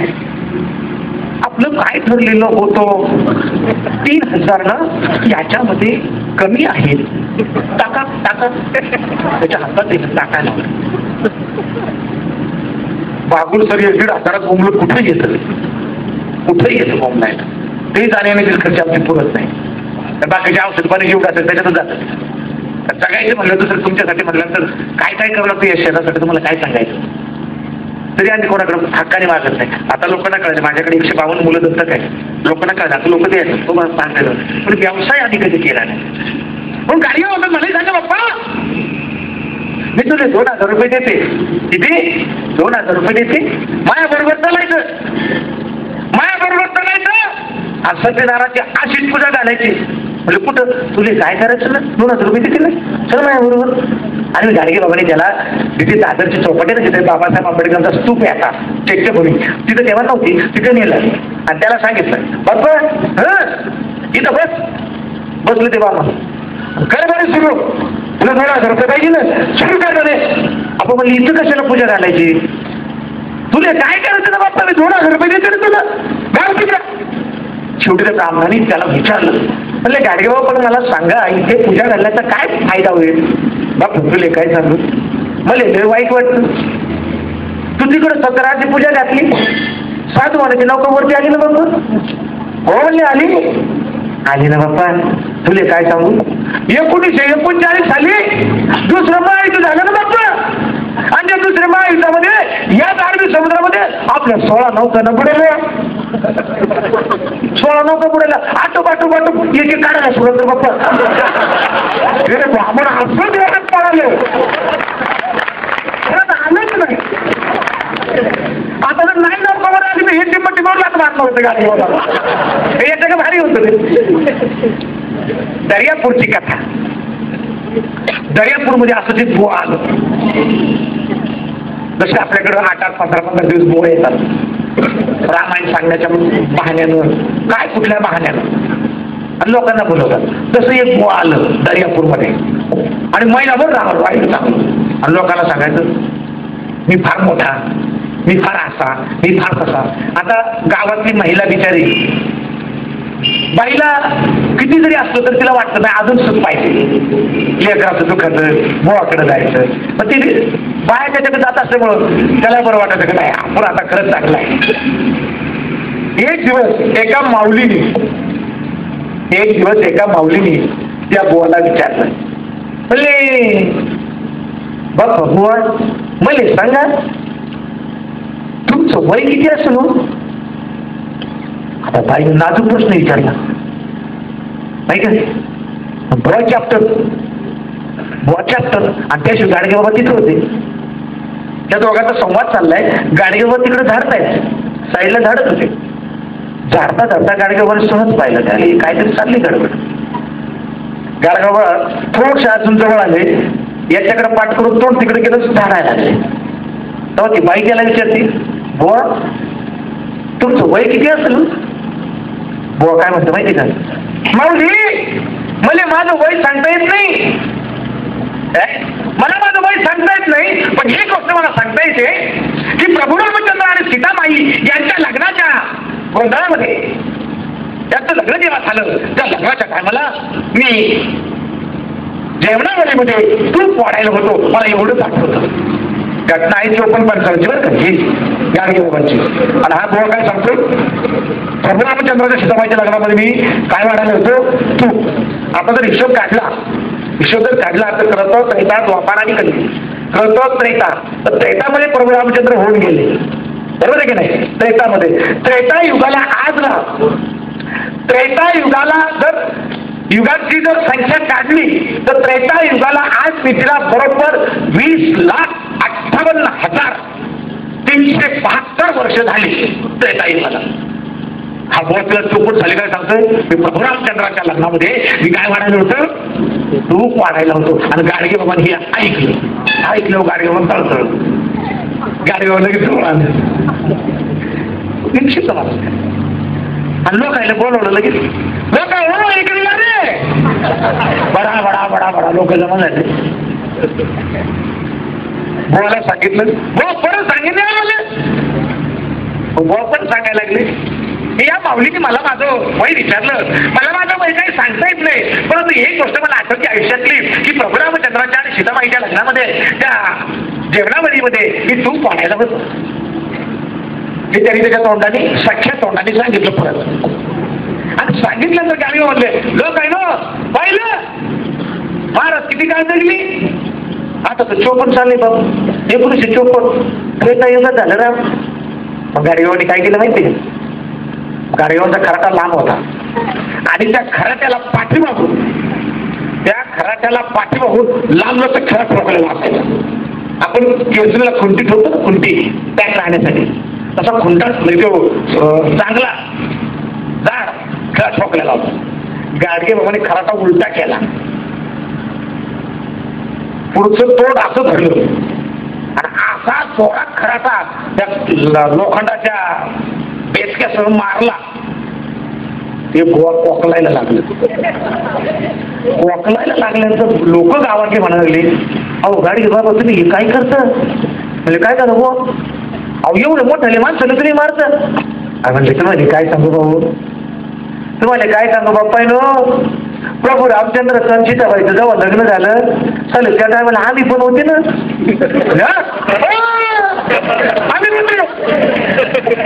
तुम्हाला काय सांगतो बाप्पा नो, जेवायच्या बरोबर पंक्तीमध्ये आम्ही 3 नंबरलाच बसलो होतो. मी 3 नंबरलाच बसले होतो. आणि हे महाराज चालत तू वाढीत होतो बरं का, वाढीत होतो चालत 4 वेळेला देतो गेलो, पण माझे चुकून गेलं नाही. तेव्हापासून शिवस्कर झाला हात सापडलो.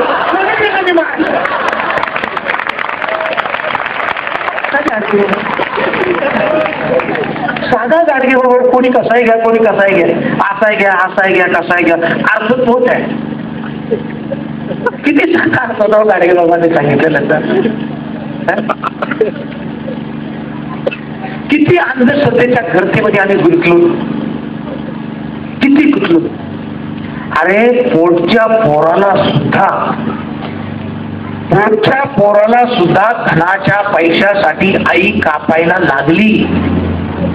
किती नीच प्रवृत्ती आहे आमची. आपल्याला स्वतः कार्ट व्हावं म्हणून दुसऱ्याचं कार्ट पळवून न्यायचं आणि त्याला छिन्न विछिन्न करून मारायचं. 4-5 वर्षापूर्वी उस्मानाबादची केस कशी होती हो, त्या पोराला मारलं, कसं मारलं, 4.5 वर्षाचं पोरग, त्या बाईने स्वतःला पोरग व्हावं म्हणून हे दुसऱ्याचं पोरग, बरं त्याच्यात सांगितलं पाहिजे माहिती का, मांगाचंच पोरग पाहिजे. देव किती माधवचं बघा, मांगाचंच पाहिजे तेव्हा. देवामध्ये पहिली जात आहे, देवामध्ये पहिली जात. देव काय म्हणतोय की त्या बुवाने सांगितलं की तुला जर पोरग व्हायचं असेल तर मांगाचं पोरग तुला कापावं लागेल. मग त्या बाईने कापलं ना.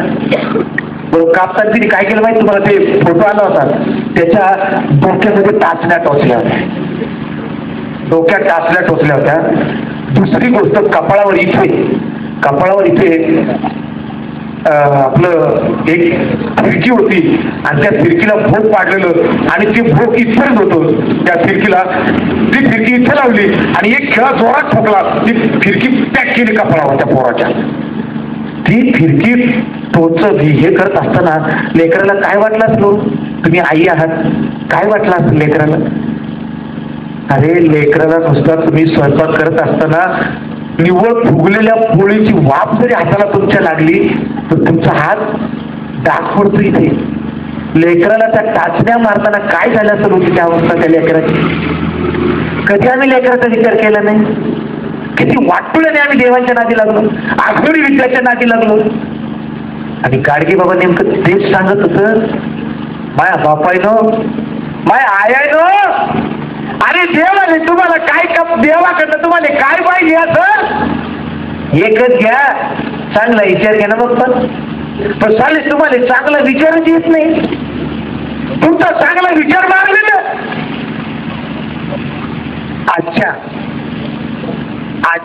आईच्या, आज जी आई आहे, आज जी आई आहे त्या आईच्या तोंडात कोणतं गाणं आहे?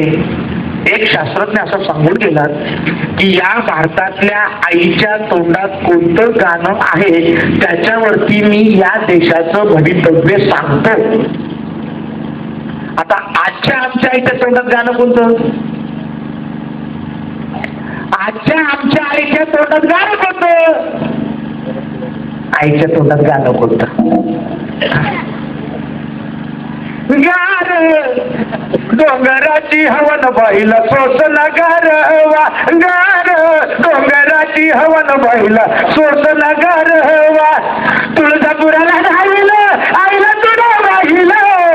कशी बाई बोललं तिसऱ्या भाकरी साऱ्या.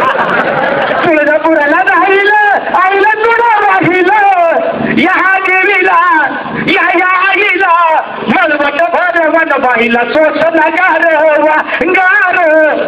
त्या आईच्या पण आणि देवीच्या पण कमरत लागला असं गाणं म्हणणारे आईच्या. आईने काय म्हटलं पाहिजे आजला? आईने काय म्हटलं पाहिजे? काय म्हटलं पाहिजे आईने? बुध कबीर भीमराव फुले, बुध कबीर भीमराव फुले या भूमीवरही जन्मले, त्यांनी जनजीवन फुलविले ग शेजारी न सके बाई, त्यांनी जनजीवन फुलविले ग शेजारी न सके बाई. देव अंगात आल्यावर, देव अंगात आल्यावर दारुगाच्या हवा भरपूर, गंडे दोरे मग नंतर ग शेजारी न सके बाई, गंडे दोरे मग नंतर ग शेजारी न सके बाई. देव अंगातला बडबड, देव अंगातला बडबड, मन हलवून हात हातूड, महाग तो बकर कोंबड ग शेजारी न सके बाई, महाग तो बकर कोंबड ग शेजारी न सके बाई. सुख देवच देतोय जीवा, सुख कोण देतो जीवाला? देव देतो ना, देव देतो बरं सुख. सुख देवच देतोय जीवा, पोरं मागशील देतोय तेव्हा, पोरं पण लागत देव देतो. सुख देवच देतोय जीवा, पोरं मागशील देतोय तेव्हा, मग नवरा कशाला हवा ग शेजारी न सके बाई, मग नवरा कशाला हवा ग शेजारी न सके बाई. या भीमरायानं दिला, या भीमरायानं दिला, या भीमरायानं दिला एक जीवन मार्ग भला, पंचशिलाचं तारील तुला ग शेजारी न सके बाई, पंचशिलाचं तारील तुला ग शेजारी न सके बाई. आईला याची जेव्हा अक्कल येईल तेव्हा आमची आई प्रभूंच्या मार्गावर असेल, तेव्हा आमची आई संतांच्या मार्गावरती असेल. तोपर्यंत आई संतांच्या मार्गावर कधीही येणार नाही. आणि जोपर्यंत आई संतांच्या मार्गावर नाही तोपर्यंत आईचं असंच वाटलं होणार. आणि आईच्या पोटी असेच नालायक कार्टे जन्माला येणार. तिथे नालायक कार्टे गुटखा खाणार, स्टँडवर बसणार आणि जाणाऱ्या येणाऱ्या माता भगिनींची छेड करणार, अवलाद छाप करता अवलाद छापच करणार. कधी आईच्या पोटी चांगले कार्य येणार नाही. का? की आई नादी लागले रणदीबाज देवाच्या, म्हणून कार्य रणदीबाज नाही असतो. आई जर नादी लागली गाडगे बाबांच्या विचाराच्या, आई जर नादी लागली शिवरायांच्या आईच्या विचाराच्या, आई जर नादी लागली अण्णाभाऊच्या विचाराच्या, आई जर नादी लागली तुकोबांच्या विचाराच्या, आई जर नादी लागली बुद्धांच्या विचाराच्या, तर इथं एका वेळेला बुद्ध जन्माला येते, एका वेळेला शिवराय जन्माला येते, एका वेळेला भीमराय जन्माला येते, एका वेळेला तुकोबा जन्माला येते. आणि अशा 21व्या शतकामध्ये हे महापुरुष समजा परत जर जन्माला आले विचाराने, यांच्यासारखं गांडोपणा नाही, परत ते येणार नाही इकडे जन्माला, येणार नाही ते. पण जर जन्माला आले विचाराने, विचाराचा जन्म होऊ शकतो. विचाराने जर हे जन्माला आले आणि पुन्हा हे महापुरुष जर एकत्र आले, तुम्हाला भारत कसा दिसेल? मी कालही सांगितलं, भारत कसा दिसेल? फार मोठा दिसेल. म्हणून आजच्या आईने, आजच्या भावाने संतांना समजून घेणं गरजेचं आहे. जोपर्यंत संतांना समजत नाही तोपर्यंत आमचं असंच वाटोळं होणार आहे. गाडगे बाबांच्या आयुष्यामध्ये गाडगे बाबांनी कधीही देवाला गेले नाही, कधीच गेले नाही. पंढरपूरला जरी गेले, पंढरपूरला एकदा गेले गाडगे बाबा, लोक पंढरीच्या पांडुरंगाला पाया पडत होते आणि गाडगे बाबा लोकांनी केलेली घाण ना संडास, ती संडास साफ करायची. एका माणसाने सहज विचारलं, बाबा तुम्हाला नाही वाटत विठ्ठलाकडे जाऊ? बाबा काय म्हणतात, बापू तुम्हाला अक्कलच नाही ना का? आता मला सांगा, जो विठ्ठलाला माणूस चालला सारं काही हागलं,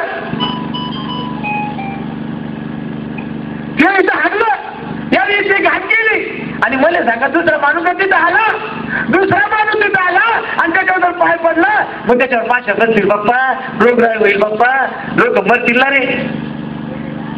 मी सध्याला औषध नाही देणार बाप्पा, म्हणून मी ते साफ करते, सगळं मी सगळं साफ करते. आणि साफ करता करता हात धुवायला चंद्रभागेमध्ये गाडगे बाबा गेलेले. चंद्रभागेमध्ये गेल्याच्या नंतर तिथे एक ब्राह्मण होता. तो काय करत होता माहिती काय? सूर्याला अर्घ्य देत होता. अर्घ्य कळालं? अर्घ्य म्हणजे असं सूर्याचं पाणी फेकायचं. हे काय कसं फेकायचं? इकडे गेला नाव असतं त्यांच्याकडे वेगवेगळे, कुठं काय फेकलं त्याला वेगळं नाव असतं. मग हा काय करता? ओम भास्कराय नमः, ओम रमये नमः, ओम आदित्याय नमः. गाडगे बाबा त्याच्याकडे परत असं पाहते वरती, हात गेला परत पाहायचं ते. त्याचं संपलं ना गाडगे बाबा त्याला म्हणले, बाप्पा काय करते ती? काय करते म्हणजे? काय नाही, आम्ही सूर्याला अर्ध देतोय. अर्धे देतात मग तुमचं पाणी तिथं जातं कसं रे? जातं म्हणे. हा कोणतं जातं? अच्छा अच्छा असं भावाचं जातं नाही रे. बाप्पा बरं झालं, म्हणजे पण सांगितलं, माझ्याकडून लय भाव आहे. गाडगे बाबांनी त्याच्याकडे पाठवण केली आणि पंढरपुराच्या त्या चंद्रभागेमध्ये उभं राहून असं दर्यापूरकडे पाहिलं. शेनगाव दर्यापूरकडे पाहिजे दापोलीच्या बाजूला, आणि ते पाणी हातात घेतलं आणि जोर जोरात लागलं टाकायला, जोर जोरात टाकायला लागले. ते म्हणले काय करतो तुम्ही? तुला कळत नाही बघ का? तू झालं ना इकडं आलं, पंढरपूर झालं, पंढरपूरला आलं ना मी.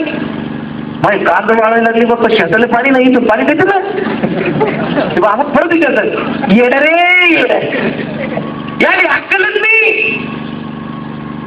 पाणी देत गाडून त्याला परत विचारतात, बापू तू हे पाणी देत जात, तू हे पाणी देत जात, माई पाणी गेलं पाहिजे, नाही घेतले काय झालं? लोकांना बोलवतं, लोकांना कायला बोलवतं? लोकांकडनं पैसे घेतात, लोकांना बोलवतं रे बघ. लोकांच्या प्रमाणे तर तू काय देवाचा एजंट आहे? तुला देवाचं सर्टिफिकेट दिलं बापू?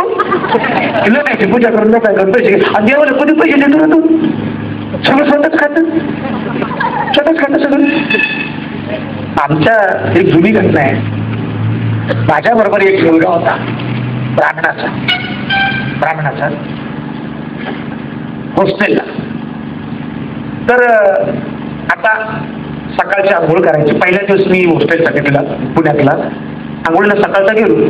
सकाळचा गेल्यानंतर माझा जो रूम पार्टनर होता तो पटकन आला, त्याने आंघोळ केली, ते गेलं. नंतर दुसऱ्याचा शेजारचा रूम पार्टनर आला, तो लागला आंघोळ करायला. आंघोळ केला आणि त्याने अंडरपॅन्ट बदलली. अंडरपॅन्ट बदलताना मी पाहिलं त्याला ती अंडरपॅन्ट वेगळीच होती, धोत्रासारखं कापड, पांढरी अंडरपॅन्ट, आणि आपल्याला याच्या त्याच्या असतात त्याची तशी होती. मी पहिल्यांदा त्याला विचारलं, म्हणलं अरे म्हणलं त्याला आम्ही ते अशा अंडरपॅन्टी वापरतो आणि तुझ्या दोन दोन अंडरपॅन्टी कशात, एक वरती वाळत आणि एक तू घातली, दोन्ही सारख्याच आहेत म्हणला. मला वागून खरं सांगू का, ती गोष्ट मला फार गेली. म्हणलं का आम्ही पूजाला जातो का म्हणलो का, मला त्यांना म्हणलं अक्कल नाही, आम्ही जे सांगू तेवढं असतं. म्हणलं बरं. त्याच्याबरोबर आम्ही त्यांना सांगतो कपडा आणा मोठा, 2.5-3 मीटरचा कपडा, 1 मीटरचा कपडा आणा. मग त्या कपड्यावर आम्ही काय करतो, स्वास्तिक काढतो, इकडे मारतो आणि त्याच कपड्यामध्ये सगळं बांधून घेऊन येतो. तो कपडा सुद्धा आम्ही वायाला जाऊ नाही, त्याची अंडरपॅन्ट शिवतो. मला आश्चर्य वाटलं की आम्हाला किती भरतात हो. म्हणजे तो कपडा सुद्धा वायाला जाऊ देत नाही, त्याची अंडरपॅन्ट शिवायची. कालच्या चिमूच्या बाळासारखं. किती हलकट नीच प्रकार आहे. त्यांच्यापेक्षा माझा शेतकरी राजा अत्यंत उदार, अत्यंत उदार. कधीही शेतकऱ्याच्या शेतात काही खान कसंही तोडा, काही करा, शेतकरी राजा उदार राजा. का तर त्याचा वंशज बळीराजा आहे आणि बळीराजाचे वंशज या महाराष्ट्रात जिवंत आहेत. म्हणून आम्ही आजही म्हणतो हिरा फिरा जावं आणि बळीचं राज्य येवं. त्या बळीला मारलं गेलं, त्या बळीला मारलं गेलं. तुम्हाला तेच सांगतो, हा बळी बहुजनांचा राजा. गावातल्या एकाही महिलेवर बलात्कार झाला नाही पाहिजे, गावातल्या एकाही माणसाला अपुरं अन्न नाही मिळालं पाहिजे, सगळ्याला फौल मिळालं पाहिजे, असा त्याचा दंड. आणि असं सुजान सुफलाम राज्य असल्या कारणानं ब्राह्मणाला ते पटलं नाही. मग त्याने आयडिया केली तर या बळीला आता मारायचा. आणि मग वामन नावाचा ब्राह्मण, वामन असतो वामन, मग तो हळूहळू बळीच्या राज्यामध्ये आला. बळीच्या राज्यामध्ये आला हळूहळू आणि सुरुवातीला त्याने लांबून अटॅक केला, लांबून अटॅक केला, काही माणसं मारली. नंतर बळीच्या राज्यात आतमध्ये आला, नगरीत आला. आणि नगरात आल्याच्या नंतर काय करायचं माहिती का, मग रात्रभर लोकांना मारायचं. हा वामन रात्रभर मारायचं लोकांना. आणि मग आता रात्र जमल्यानंतर खायला प्यायला पाहिजे ना काहीतरी, खायला प्यायला पाहिजे काहीतरी जमल्यावर. मग काय करायचं माहिती का, कोणाच्या घरात जायचे, दूध असायचं भरपूर, ते दूध चोरायचे. ते दिसायचं नाही दूधच आहे का काय नेमकं. म्हणून चंद्राचा जोपर्यंत प्रकाश पडत नाही ना तोपर्यंत ते प्यायचे नाही. आणि चंद्राचा प्रकाश त्याच्यात पडला, अरे दूधच आहे दूधच आहे, मग तडखडलाच प्यायचे आणि दूध पिऊन मारायचे. आजही आम्ही छक मारू, चंद्राचा प्रकाश दुधात पडल्याशिवाय आम्ही दूध पित नाही. ती कोजागिरी आम्ही छक मारायला करतो. कोजागिरी सुद्धा आमचा वाईट प्रकार आहे.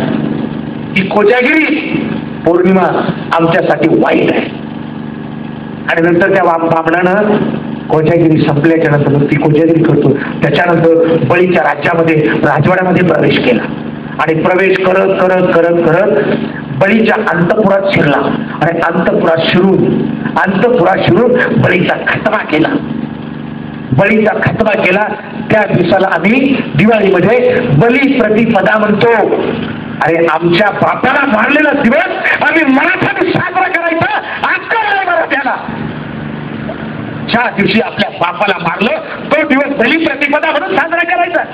आणि दुसऱ्या दिवशी त्या बामणानं बळीचं सगळं ऐश्वर्य संपत्ती धन सगळं लुटलं आणि खेळून गेला. आणि त्या दुसऱ्या दिवशी आम्ही धनत्रयोदशी करतो झक मारायला. सगळे दागिने मानतो, पैसे मानतो आणि त्यांना ते खायला घालतो. काय घरात केलेलं. दिवाळी तुमच्या माझ्या आमच्या भारतीयांच्या आयुष्यातला काळा कुट्ट दिवस आहे. त्या दिवाळीच्या भर दिवशी अमावस्याची रात्र असते, माहिती ना. अमावस्याची रात्र असते. त्या अंधाराचा फायदा घेऊन बळीला त्या वामनानं मारलं. आणि मारल्याच्या नंतर जेव्हा तिकडं तिकडं हाहाकार माजला, मग हा वामन आणखी पुढे सरकला आणि बळीच्या राज्यातल्या जेवढ्या बाया होत्या या बाया, सगळ्या बाया, कुठलीही बाई तरुण बाई दिसली तर तिची साडी काढायची, बलात्कार करायचा आणि तिची साडी झाडावरती फेकायची. झाडावरती अडकली तर ठीक, त्याचा बांबू घ्यायचा आणि ती झाडावर नीट अडकवायची. आम्ही आजही तेच करतो.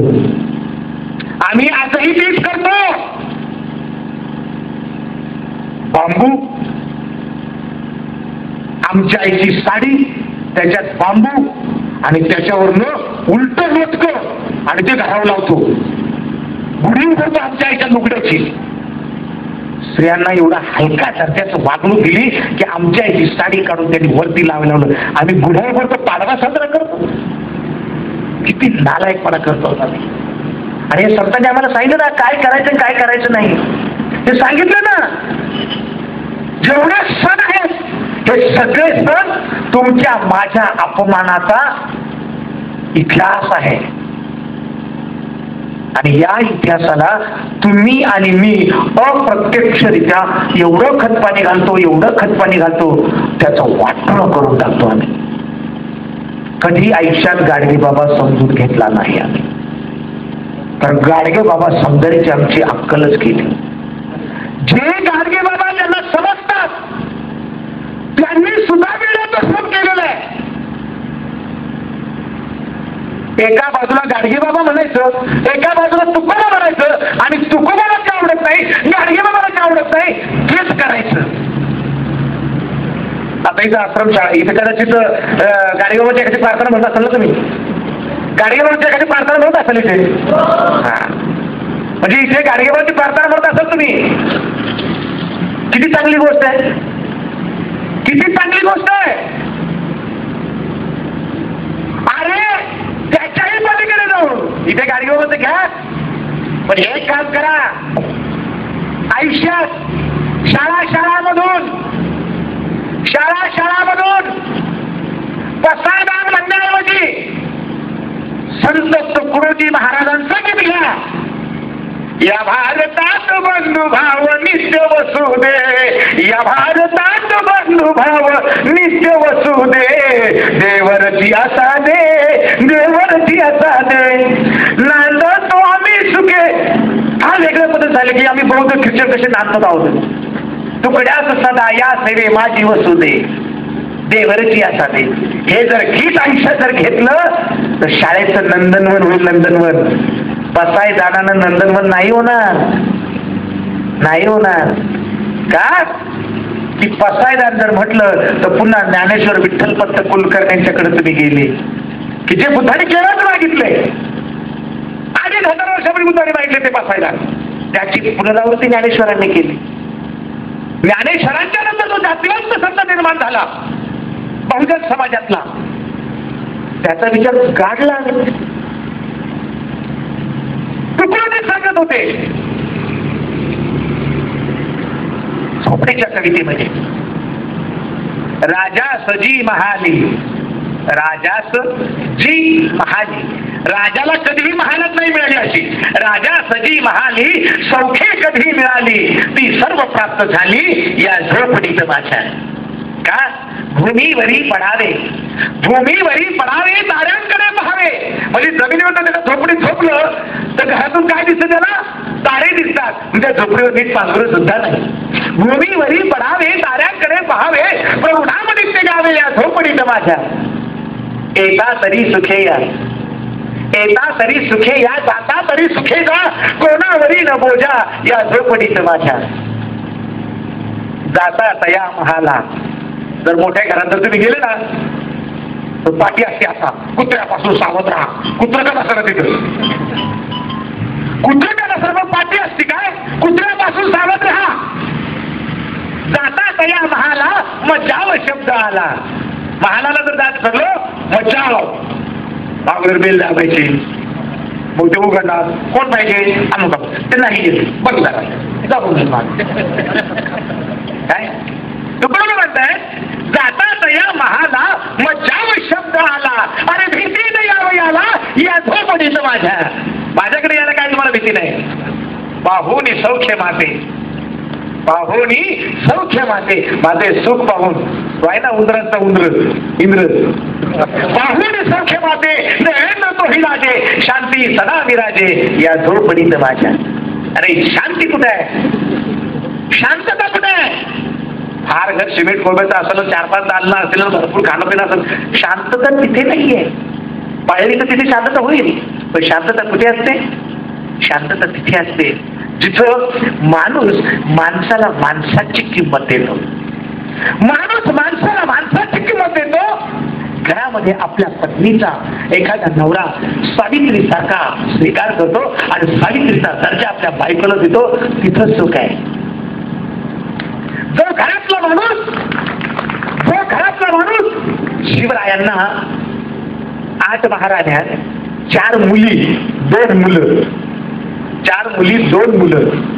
शिवरायांची पहिली मुलगी सखूबाई, 2 नंबरची रानूबाई, 3 नंबरची अंबिकाबाई, 4 नंबरची राजकुमार. पण शिवराय आपल्या मुलींना बोलताना सुद्धा सखूबाईला काय म्हणायचे? सखूबाई, आज तुमचा चेहरा जरा आम्हाला सुकल्यासारखा वाटतो. साहेब काही बोलल्यात का तुम्हाला? मुलीला राजे म्हणतात. शेवटची रुक्कवर जेव्हा ती महाजीला द्यायची होती, लांड्या पद्धतीचा पोरगा महाजी, तर महाजीला द्यायची होती, तेव्हा रुक्कवरला विचारतात, राजकुंवर आम्हाला सांगा, महाजी तुम्हाला पसंत आहे? अहो पसंत असेल तरच आम्हाला सांगा. पण बाप म्हणून आम्हाला तुम्हाला विचारणं योग्य वाटतं म्हणून आम्ही विचारलं. ज्या घरात बाप आपल्या मुलीला सावित्रीची किंमत देतो, मुलीला रूपकवरची किंमत देतो, ज्या घरातला नवरा आपल्या बायकोला सावित्रीची किंमत देतो, ज्या घरातला भाऊ आपल्या भावाला गाडगे बाबांची किंमत देतो, ते घर स्वार्थाच्या विचारानं पोखरलं जाणार नाही, भ्रष्टाचाराच्या विचारानं बंदिस्त होणार नाही. त्याला घर म्हणतात. बापाच्या कर्तृत्वावर, भावाच्या भावनेवर, आईच्या मायेवर आणि ताईच्या प्रेमावर जे धडधाकट उभं असतं ना, त्याला घर म्हणतात. मुलगी सासरी गेली की दुपारच्या वेळेस खिडकीच्या कट्ट्यावर हात ठेवून तिला जे आठवतं ना, त्याला घर म्हणतात. माणूस जन्म घेतो, बाललीलाने फुलवतो आणि अखेरच्या श्वासात या घराकडे पाहून जेव्हा डोळे मिटतो आणि पापण्याच्या कडा भरून पाणी वाहतं ना, त्याला घर म्हणतात. असं घर आमच्या आयुष्यात तयार झालं पाहिजे. कबीरांच्या काळातली गोष्ट आहे. कबीरांच्या एका चेल्यानं कबीरांना सांगितलं की कबीरजी, हमारे घर का इनोग्रेशन है, आप चले आइए. कबीरजी गेलेले घर भरणीला कबीरजी गेलेले आणि कबीरजीने ते घर पाहिलं, जेवण केलं आणि कबीरजी निघाल्याच्या नंतर हा घराचा मालक पळत त्यांच्याकडे गेला आणि कबीरजीला सांगितलं की कबीरजी आप आए, बहुत खुशी हुई हमें. बात ये है कि आप कुछ कह देना चाह रहे. कबीरजी म्हणाले, आपको क्या महसूस होता है, हम क्या कहना चाहे, आपको क्या चाहिए? नहीं, हमको ऐसा चाहिए था कि ये घर हमने कैसा बनाया है, महल कैसा लगा, ये ऊंची दीवारें कैसी लगी, वो आईने कैसा लगा, ये दरवाजे हैदराबाद के हैं वो कैसे लगे. कबीर जी बोले, बेटा मैं सच कहूं या झूठ कहूं? हम तो झूठ कभी बोलते नहीं, और सच ये है कि शायद आपको कड़वा लगेगा, तो आप ही मुझे बताइए कि मैं सच बोलूं या झूठ बोलूं. तो उस आदमी ने कहा कि नहीं कबीर भैया, कबीर जी ऐसा बात ऐसी है कि आज का दिन बहुत अच्छा है और आप मेरे घर के इनोग्रेशन के लिए आए, तो तुम ये ऐसा करो कि आप सच बोलो ताकि मेरे मन में कुछ नहीं रहेगा. तो कबीर जी बोले, कबीर जी क्या बोले, बेटा घर तो बहुत अच्छा है, लेकिन 2 बात यह है कि वो 2 बात ऐसी है कि वो अटल नहीं, वो टलने वाली नहीं, वो अटल है. क्या बेटा? बात ये है, घर तो बहुत अच्छा है, बनवाया भी बहुत अच्छा है, पैसा भी बहुत खर्च किया है शायद. बात ये है कि जिस आदमी ने ये घर बनवाया है खुद के लिए, जिस आदमी ने ये घर बनाया है खुद के लिए, उसी बंगले के अंदर बड़े हॉल में एक दिन उसका जनाजा वहां पडेगा. म्हणजे ज्यानं घर बांधलंय त्या प्रशस्त हॉलमध्ये एक दिवस त्या माणसाचा देह तिथे पडायचा है. दूसरी बात यह है बेटा कि जब यहां से वो जनाजा इस द्वार के बाहर जाएगा, बिल्कुल वापस कभी नहीं आएगा. दूसरी चीज ये है कि बेटा ये दीवार, ये जो घर है, ये एक ना एक दिन गिरने वाला है. क्योंकि इसके लिए कोई ऐसा सर्टिफिकेट नहीं है कि ये पूरी जिंदगी भर ऐसा रहेगा. एवढ्या घराबद्दल जहाल गोष्टी सांगितल्याच्या नंतर काय वाटलं असेल त्या माणसाला? काय वाटलं असेल? काय वाटलं असेल त्याला? चायला एवढं मोठं घर बांधायचं आणि त्या घरामधून एक दिवस प्रेत आपलं जायचं बोबलं ह्या करत जायचं बोबलं त्याच्या आयला घरात काय आपलं हक्क नाही. तो घर क्या बनाइए, घर कैसा बनाइए, घर की औकात क्या है, हमारी औकात क्या है? तो कभी भी आके कहते हैं भाइयों, जो अंदर छिपा हुआ पाप है ना तुम्हारा, अंदर छिपा हुआ सद्भावना जो है, वो सद्भावना को और भी बढ़ा दो ताकि एक आदमी दूसरे को हमारा भाईचारा समझेगा. एक भाई, एक आदमी दूसरी औरत को अपनी बहन मानेगा. ताकि क्यों बहन मानेगा? क्योंकि उसके दिल में बहन का प्यार, बहन की ममता जागृत होगी. और जिस दिन हर एक आदमी के, हर एक इंसान के हृदय में दूसरे के लिए, औरत के लिए जब ऐसी भावना पैदा होगी, तब समझना कि इस देश में गाडगे बाबा पैदा हुए थे, इस देश में तुकोबा पैदा हुए थे, इस देश में भगवान बुद्ध पैदा हो गए थे, इस देश में छत्रपति शिवाजी महाराज पैदा हुए थे, डॉक्टर भीमराव रावजी अम्बेडकर तथा बाबा साहब अम्बेडकर पैदा हुए थे. जब तक आपके दिल में औरत के लिए अच्छी तमन्ना जागृत नहीं होती, तब तक समझना हम चूतिया है, बूढ़े हैं, खूड़े हैं, नालायक है. जय हिंद, जय शिवराय, जय शिवराय. या कार्यक्रमाचे अध्यक्ष खांडवे यांना विनंती करते की त्यांनी आपले 2 शब्द मांडावे. 1-2 मिनिटं फक्त. आपल्याला कल्पना आहे, शिजल्यावरील डाळ आणि वाया जाळ्या तेथे मोड. भात सुंदर तयार झालेला असतो आणि तो पुन्हा जर त्याला डाळ घालायचं ठरलं तर तो भात करपून जातो. तसं बागुल सरांनी आपल्याला खूप असं चांगलं संतांच्या बाबतीत माहिती दिली. गाडगे बाबांच्या बाबतीत खूप चांगल्या तऱ्हेने मार्गदर्शन केलं. देबूजी नावाच्या संतांनी फक्त गाडगं हातात धरलं. गाडगं, त्या गाडग्यालाच महाराज केलं महाराजांनी, गाडग्यालाच महाराज केलं. देबूजी नावाला कोणी म्हणत नाही. गाडगे महाराज की जय. एवढी संतांची ताकद आणि शक्ती असते. तर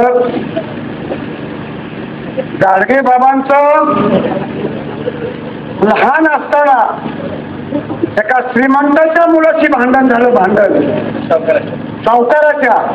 आणि भांडण झाल्यानंतर घरी आलं. बाबाची ताकद फार शक्ती होती. आई जवळ आलं. लोक भांडायला लागले. आईने सांगितलं सखोबाईने, बाबा ते श्रीमंताचा मुलगा आहे, सावकाराचा मुलगा आहे, तू त्याच्या संग कशासाठी भांडलास? आपल्याला हकलून देतील, मारतील. आपण गरीब आहोत. आपली किंमत कवडीसारखी आपण गरीब असल्यामुळं, म्हणून आईचा शब्द लक्षात ठेवला.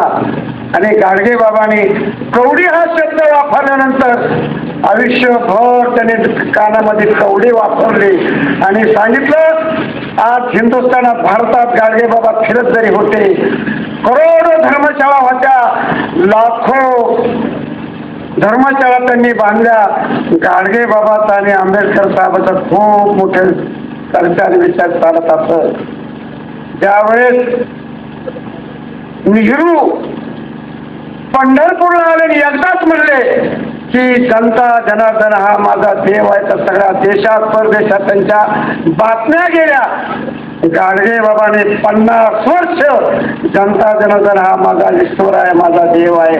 मला नाही वाटत त्या काळात कोण्या वार्ताहराने पत्रकारांच्या छापणार, कारण का एक विशिष्ट समाजाचा साधू होता. म्हणून सांगण्याचा उद्देश की आयुष्यभर बाबा एवढे मोठे असताना, एवढे महात्म्य असताना, परंतु ते लोकांना सांगायची आमची किंमत फक्त आहे, सांगितले तेवढी किंमत आहे. म्हणून तो महात्मा पुन्हा असा समाजाचा पैसा समाजाच्या कारणी लावणारा एकच महात्मा, तो म्हणजे गाडगे बाबा. स्वतःच्या पत्नीला 2 रुपयाचं लुगडं सुद्धा घेऊन दिलं नाही. कष्ट कर आणि तुझं तू वापर. हा एवढा मोठा महात्मा, त्या महात्म्याच्या जयंती निमित्त आज बाबूसाहेबांसारखे वक्ते मिळाले. क्षीरसागर सारखे आमचे सर, नेहमी शेळके सर, त्याचप्रमाणे गावडे सर, गाडगे बाबांचा कुठलाही कार्यक्रम असला, काही असलं, कारण ही व्यासपीठ असं आहे, कुठल्याही पक्षाचं नाही, कुठल्याही धर्माचं नाही, कुठल्याही याचं नाही. जे गाडगे बाबाचे विचार सांगतात, जे बाबासाहेबांचे विचार सांगतात, बाबा म्हणायचे एवढी घटना दिली त्यांनी, ज्याने जगाचं कल्याण केलं त्याला तुम्ही देव म्हणा म्हणायचे बाबा कीर्तनातून सांगायचे. आणि आता थोर जयंतीच्या निमित्ताने आपण या ठिकाणी 2 दिवस कार्यक्रम केले. त्याबद्दल गाडगे महाराज संस्था आभारी आहेत. 2 दिवस जो कार्यक्रम चांगल्या तऱ्हेने त्याला कुठल्याही पक्षाचा न घेता साधू काय असतात, संत काय असतात, कोणाला महात्मा म्हणावं, त्या देशाची घडी कुणी बसावी, हा खूप चांगल्या तऱ्हेचं मार्गदर्शन केलं. आजचा कार्यक्रम कोणाला आभार मानून संपला जाईल. माझा अध्यक्षपदाप्रमाणे मी आता 2 शब्द, कारण आम्हाला सवय आहे, एखादं काही समोर असेल तर बोलता येतं. कारण डोंबारी असता, डोंबारी हा डोंबारी एका खेळ चालला होता आणि खेळ चालू असताना जोरात वाजत तसा उड्या मारायचा. काही चोरांनी पाहिलं, अरे हा डोंबाऱ्याचा पोरगा फार सुंदर आहे म्हणले, आणि सुंदर असल्यानंतर आपण याला काय त्याचं काय मिळतं, अरे 10-5 रुपये आले, तुला 200 रुपये देतो आम्ही, चला आमच्याबरोबर. त्याला वाटलं बरं झालं, तो निघाला.